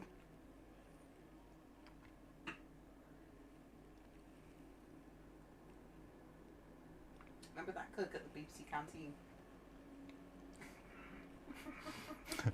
When we worked at the BBC, there was this canteen cook, and they weren't very experimental in that canteen. And there was one person that was. so when the cool person came and started working there, started experimenting with a bit more spice and a bit more flavour. They put some jalapenos in something. It was like, what was it? It was like something fried with jalapenos, wasn't it? Something like that, I think. I can't remember what it was. Like, it might have been fried chicken with jalapenos or something along those lines. And someone was having it. I don't think it was us, but someone in the queue was having it, wasn't We it? were just laughing. And she turned around and says, "Do you want any jalapenos?" It's like, oh dear Lord. You had to be there. Funny. It's like, I don't know why, me and Kath. The trouble is, when Kath laughs at something and she can see me, or vice versa, if we're in eye shot and one of us starts and goes, that's it, the other sets off. And as soon as she said it, it's like, oh, can't look, because I was just piss myself. Do you want them jalapenos? Easy mistake. But you think someone who's actually a chef or a cook in a canteen for a prestigious company would kind of have a bit more nice. But it's funny, we did crack up. That chef was brilliant, wasn't he? He really transformed the place, and then he was gone within about 2 weeks. Yeah. I think he'd come up to work and everything, hadn't he? And He did too well. I think it's good that he let him out of prison. He even started doing desserts, didn't he? Yeah. Right, AMD chipset, graphics, Realtek PCI, AMD Bluetooth, AMD Wi-Fi, and Realtek HD drivers. But they didn't have any bowls because they'd never done desserts. We'll install before, did they? those. So they had to Install. serve them in cups. Yeah. Yeah, they served up desserts in like coffee cups or mugs because they didn't have any desserts bowls or cups. Yeah. Jesus Christ. It was a funny place to work, wasn't it? Not funny as in humorous, funny as in like, oh my God. BBC menu, sausage and chips, chips and sausages, chips. Yeah. Do you want a pasty with your pasty? Or are you alright with chips? It wasn't too bad, to be fair. You didn't do that very often, did you? So I started that. I only went there because Kath started working there and it's like, well, I got to eat proper food. I need my daily intake of jalapenos. Bacon and eggs fried in a low heat or boil. Yeah. Probably was. I Ooh. like it all in lard. Got some aerials, Proper fat. as we say in the UK. Aerial. There's a Bristolian thing that we pronounce all on the end of stuff. So you go to Asdal, which is Asda. You live in Bristol. Got the shits. Yeah. What's that one? Diarrheal. Yeah. Gotta go and see a doctor. I got really bad diarrheal. Oh dear. You can tell it's been a long day. Nothing can compare to the top gear guard. Got top gear and team. I imagine the Top Gear one is probably very good. But you would think that one was really, because it had Doctor Who in there as well, didn't it? Yeah. They really didn't give an F, did they? Nero asked, did you hear anything back about the prop piecing you did on stream?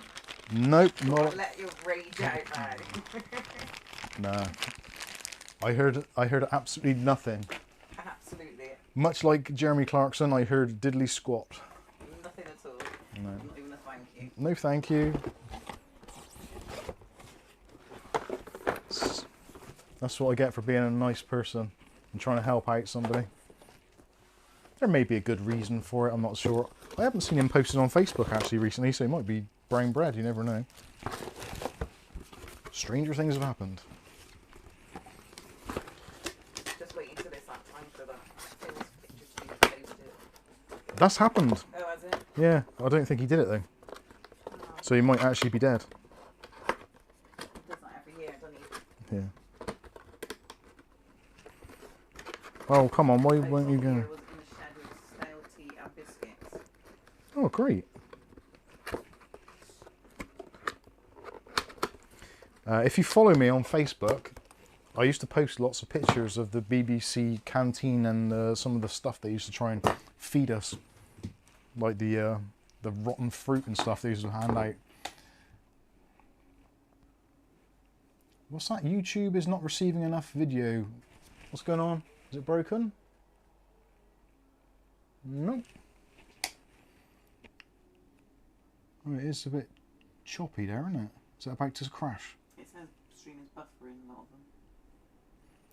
It's all buffering here.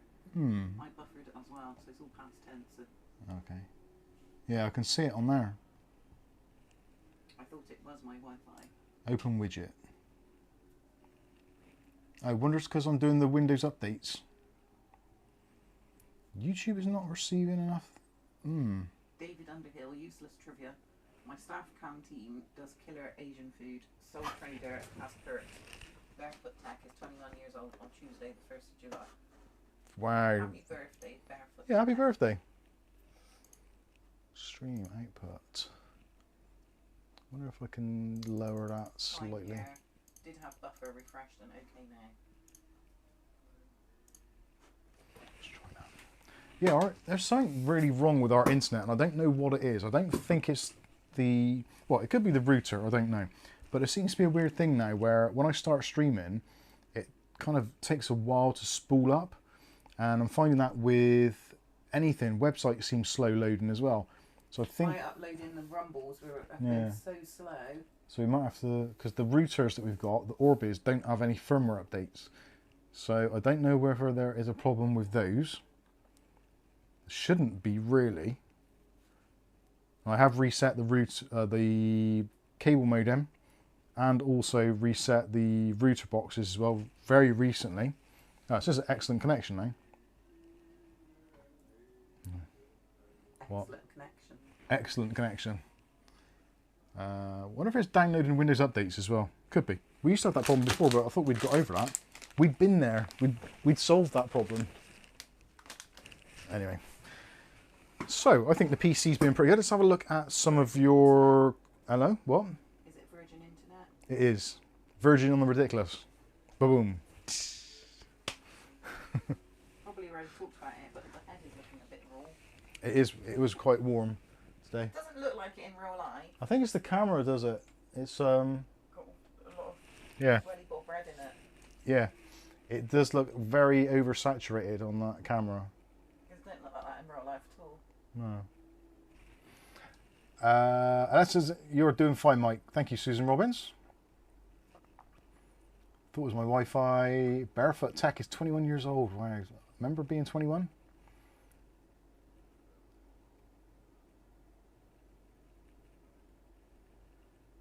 Just finished rewiring my home network. Now all Cat 7, says Dave Randall. Wow. Did you pay your bill on time? I think so.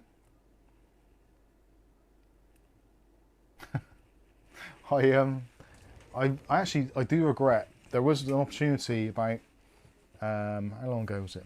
Probably about 6 months ago, maybe more, to switch over to U-Fiber, and it would have been considerably cheaper, and also it would have been a symmetrical upload and download, so 1 gig up and 1 gig down. And because we still use some of the old Blue Yonder email addresses for various accounts, I can't change my emails on some stuff. yeah, some stuff is hard to change, so we kind of like we're stuck with Virgin, unfortunately. Although I do wonder if we could downgrade the service to be something like £10 a month and then just not use it, but just keep the email addresses, like almost like a subscription. but that seems a little bit of a waste of money. But it could work, but it is a bit of a pain. But then we might get problems with the other services, so you never can tell.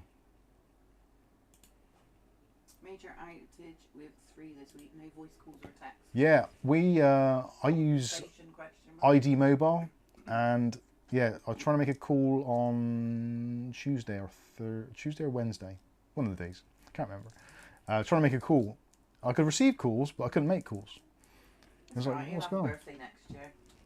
Exactly. Windows updates are baking like my head. Oh god, install all. Right, install all, then we're going to definitely call it a day. Let's have a look at some of the comments. I need to figure out so I can get the comments on this side here. Until they're there, and then you want them on that side. I need like an iPad or something, a display of some sort there, which isn't intrusive and has touchscreen. I could always use, no, that would just make life difficult. Let's have a look, see what else is saying. Also as well, it probably doesn't help with the lighting in here and this case being white and me wearing a very black shirt. So the contrast is, I can see at the moment, the screen looks weird. Ah, that's what I didn't do. I didn't change the setting on the camera, which I was supposed to be doing earlier. You do have it done just now. It's in the dual native ISO setting. So ISO sensitivity video. So change that to 100 and change that to 5100. And hopefully that will change the picture slightly. Doesn't help actually that the focus box is right dead center as well. Let's see, that might get better. It might not. You never know. Is that still in completed? Installing? Oh my goodness, there's loads of updates. Retry, installing, pending restart. Retry. What is that? Oh god, yeah, more of these. Actually, my head is feeling a little raw. Is that any better, colour-wise? No, it's probably exactly the same. Calf's a bit further behind, aren't you? I don't know. I think I'm up straight. Good old sunburn. Yeah, I did notice it actually when I went outside. It's like, oh, no, I don't want to do Armory Crate. Go away. That's because I plugged in the Asus keyboard. That was a rookie mistake. And how sets that on? That is installing. Right, let's do that install, then I'll get rid of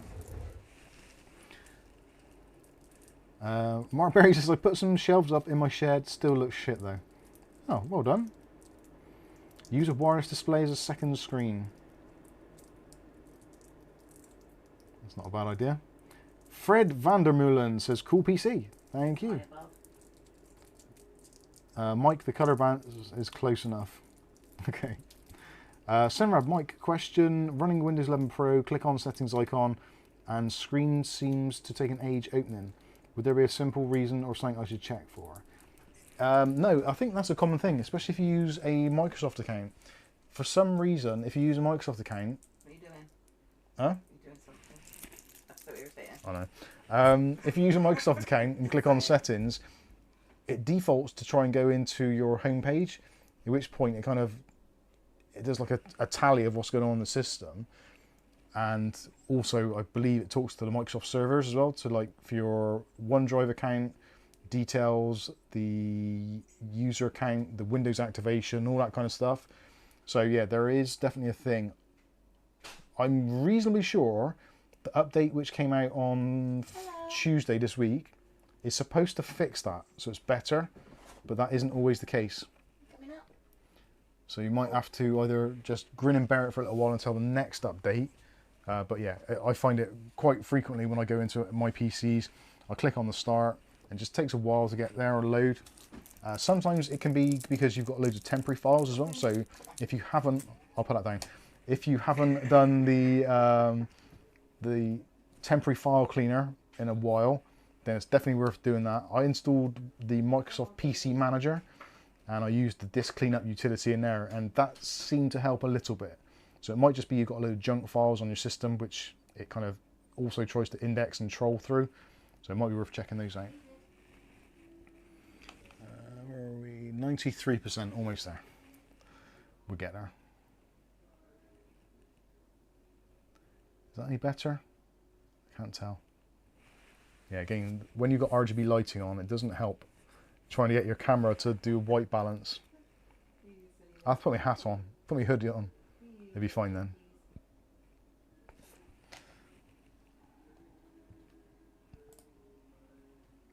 Where are we? Analytics, there we go. Right, is that done? Come on. Completed. Right, yes, restart now. We definitely want to, oh, wrong key, wrong mouse. So, update and shutdown. That's what we want. So, happy days. I think this, I think it's turned out okay. It wasn't ever going to be a very easy job because of the narrowness of the chassis, but I think it's actually worked out pretty well. I'm trying to think what else I could do to. I was tempted to get some Plasti Dip and try to do the graphics card white, because at least with Plasti Dip you can put it on and then you can remove it after. But Plasti Dip also would act as an insulator, so the back plate would probably not do well. I don't know how Plasti Dip does when it comes to heat. I know people have used it on like things like brake calipers on cars, which probably get much hotter, but I don't know what the longevity is like, and I don't know whether I'd do a particularly good job of it anyway. So yeah, anyway, I'm not sure. I'm really not sure. I think it doesn't look too bad at all. The wiring could, yes, be better, but I think overall it's not too untidy. I've certainly seen a lot worse. Let's have a look, see what people are saying. Our Portier says the B770 will be released in about 4 months according to sources on the internet. I'm curious about that card. I don't know how I feel about Intel and graphics cards. I think it's interesting, and I think it's nice that there is some alternative available on the market. But I think they've still got a lot of work to do for their drivers. That is definitely seeming to be a problem area for Intel, where they make some really significant gains in some games, but then they seem to really lose it in others, which is a real shame because they have got the potential in the actual architecture and the power of the cards themselves.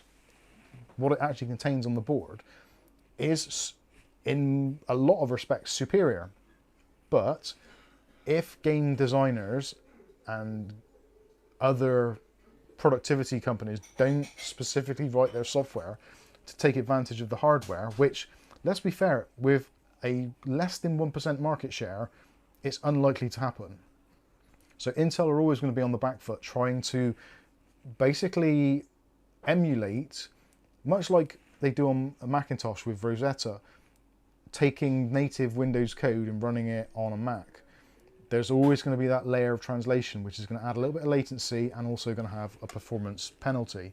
So when you're already reasonably close performance-wise anyway, having that extra hit for the emulation layer is going to make things struggle, which is unfortunate, because I think that we do need that next kind of challenger or another competition on the market, but they definitely need to do better.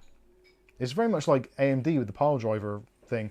Like, architecturally, it was an excellent idea and it worked, or potentially had the potential to work really well, like it did in some of the consoles as it was brought over to those. But because software wasn't being written to take advantage of multiple cores or lots of multiple cores, then ultimately they kind of lost out on their weaknesses, which was the floating point and the kind of the memory speeds and stuff like that, or whatever it was at the time. I can't remember exactly what it was, but even though they had like an 8-core processor, it still couldn't beat a 4-core because it just didn't have enough juice in the tank. It was slower, but there was more processing cores, whereas now obviously the things have kind of flipped somewhat. So now pretty much all software is written with multitasking in mind. And if that would happen when the Bulldozer range came out, or the AM3 range came out, it would be a much different story now. But anyway, hey ho, that's the way it is. It's, I'm going to start packing this away, and then feel free to ask me any questions you want in the chat, and I'll try and answer them. He says, I'm very much struggling with these. What cables have I just unplugged there? It seems like I've unplugged like 4 cables and I've only got 2 physical cables. But yeah, ask your questions in the chat, please, and I will endeavour to do my best to answer them. If anyone's got any suggestions for a burnt head, now's probably a good time. Yeah, that's the trouble. I couldn't see the screen. Intel going to use 3D cache in new CPUs. Will they be the best again? That is the thing, isn't it? It's like if Intel decide to go down the route of 3D V-cache or some form of 3D V-cache, then yes, potentially they have possibly a very hot product on their hands. But as we know, with any sort of new technology, it takes a little while to be implemented. And if they copy someone's existing kind of architecture, which effectively they're doing, because that would make a lot of sense, because with the things like copyright laws and stuff like that, they can't just do a direct copy. They have to kind of backwards engineer it a little bit to have a little bit of a difference there. But effectively, for it to work in games and in titles, I'm guessing it has to work in a similar way as the AMD 3D V-cache, because otherwise, obviously, people are still going to be in the situation where they've got to write games or write programs to take advantage of that 3D V-cache, unless it is hardware actually in the chip, which they may well do. But again, AMD had issues to start with. Some of those chips ran very, very hot. Some games didn't work particularly well, and in fact, with multi-core processors, you had to disable some of the ones that didn't have V-cache so that Windows Scheduler would use the right ones, which is a bit of a pain. Charles Ballard says, you now stand at 85 followers on Rumble. I think you were 83 at the beginning of the stream. We've got another 2. Awesome stuff. Don't forget to follow us on Rumble. It's a very nice place to go and follow someone. I've just pressed the button. And a question above that. Question above that.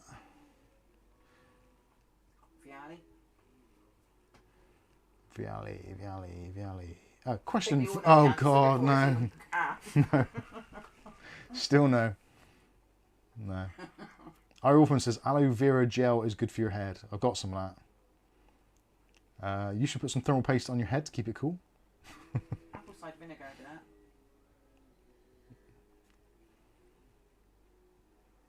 that. Mookie says, with Amazon Prime days coming up, are there any real savings? If so, which PC parts do you typically see the best discounts? To be honest with you, like we did cover this a little bit at the start of the stream, but for those that are later joining, essentially what happens with Amazon Prime deals is, much like any other place that does deals, is the price will generally slightly increase before the sales for quite a lot of items, especially like commodity items, RAM, SSDs, etc. Already noticed that on SSDs, they have started creeping up a little bit. Whether or not there's going to be a good discount, again, if you look at a 1 terabyte drive for a very good example, the majority of the kind of the Chinese branded, and even some of the kind of things like your Kingstons and your SanDisk and whatever, they were about £40 for a 1 terabyte NVMe, PCI Express Gen 3 by 4, some PCI Express Gen 4 by 4s. So around about £40, maybe 42, 44.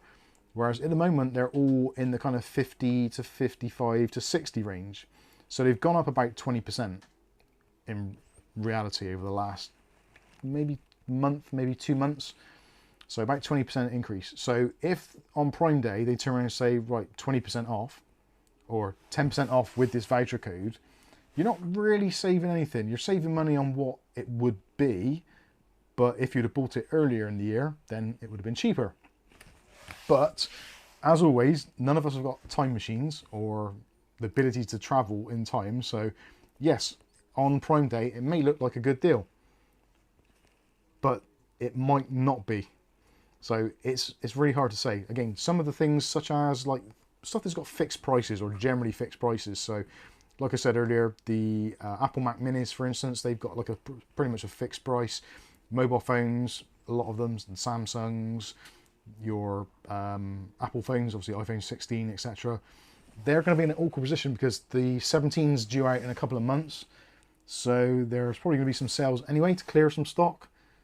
So that's a difficult one, but that is one you can kind of gauge it on. So if it's like $599 pretty much all year round, and then it drops down to like $550 or $500, then yeah, clearly that's a good saving. But it's I've not always no found guarantee. eBay and other places Yeah. do have good prices in Prime. Yeah. They try to keep up. What you'll find is they all do it the same. So it's like the DFS sale. Like there's a sale on all year round, and it's like you're probably the only person unlucky enough to buy something from them when there isn't a sale on, if that is even a thing.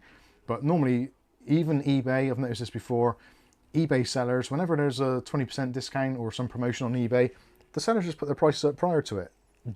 Slowly. When it's Prime days, you can usually get Yeah, but other better. Yeah, other places such as eBay, CCL, Scan, etc. Whenever there's an Amazon sale on, they all try and compete. So kind of everyone has a sale on at the same time. But quite often, again, they put their prices up prior to it. But unless you know why the price has gone up, whether it's inflationary costs, whether it's transit costs, tariff costs, all that kind of stuff, exchange rate differences, Camel. it's hard to know. Yeah, use Camel, the 3 camels for Amazon. You can look at price history, and that way you can definitely see if there's been any price spikes just before the sale time. Although I've noticed there's quite a few sellers, even some of the big companies like AMD's, Intel's, and all that kind of stuff, that they will use a different product code. So every Amazon item has got a B0 number, which is kind of like a 10-digit number which tells you where the product is and what it is, and it sometimes links across countries as well. But what they'll do is, if there's been a product on sale for, say for instance, £100 pretty much all the time, and there's a sale coming up, they will put it on a different product code. So the B0 code, even though you're searching for the same thing and it's sold from the same company, it will be on a different B0 code. So they kind of obscure pricing changes that way as well. So you've got to be careful. It's hard work. Probably best thing to do is just use Local mum and pop stores. yeah, local stores, or just go on AliExpress, because it's always cheaper there anyway, regardless. If it turns up. Yeah, not like Timo was $3.99, now $39.99. Yeah, Timu's mad, isn't it? I don't quite get it.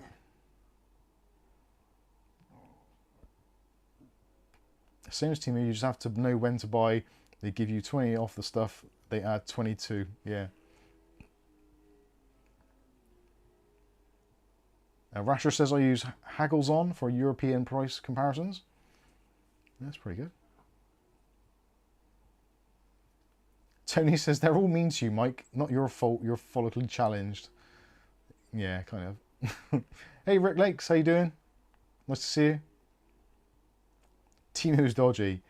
It's a weird. I think all of the online places these days are a little bit like weird and sketchy.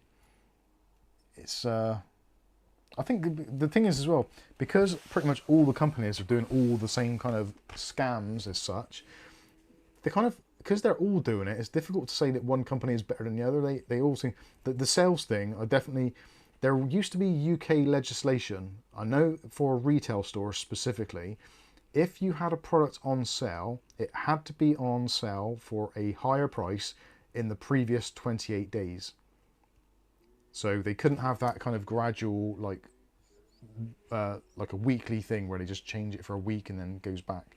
So it had to be 28 days, but I don't think that is policed at all, because it has to be reported in order for it to be policed. So most companies, like especially like your mum and pop stores and stuff like that, which are like small, maybe convenience stores, they don't give a shit about that sort of thing. They're just like, yeah, whatever.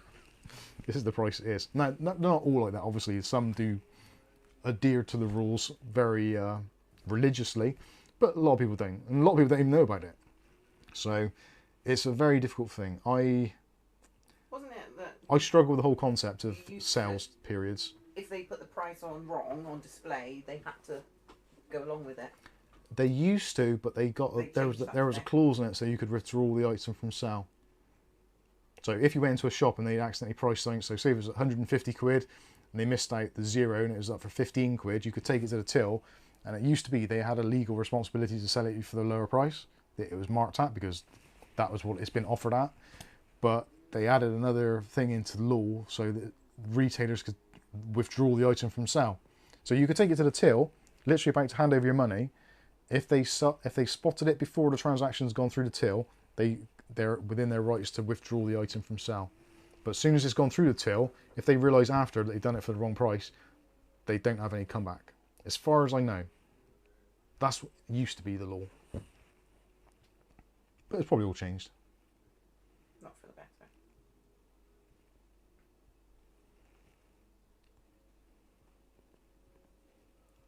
better. Currys used to have the previous price and duration in small print. I think a lot of places have.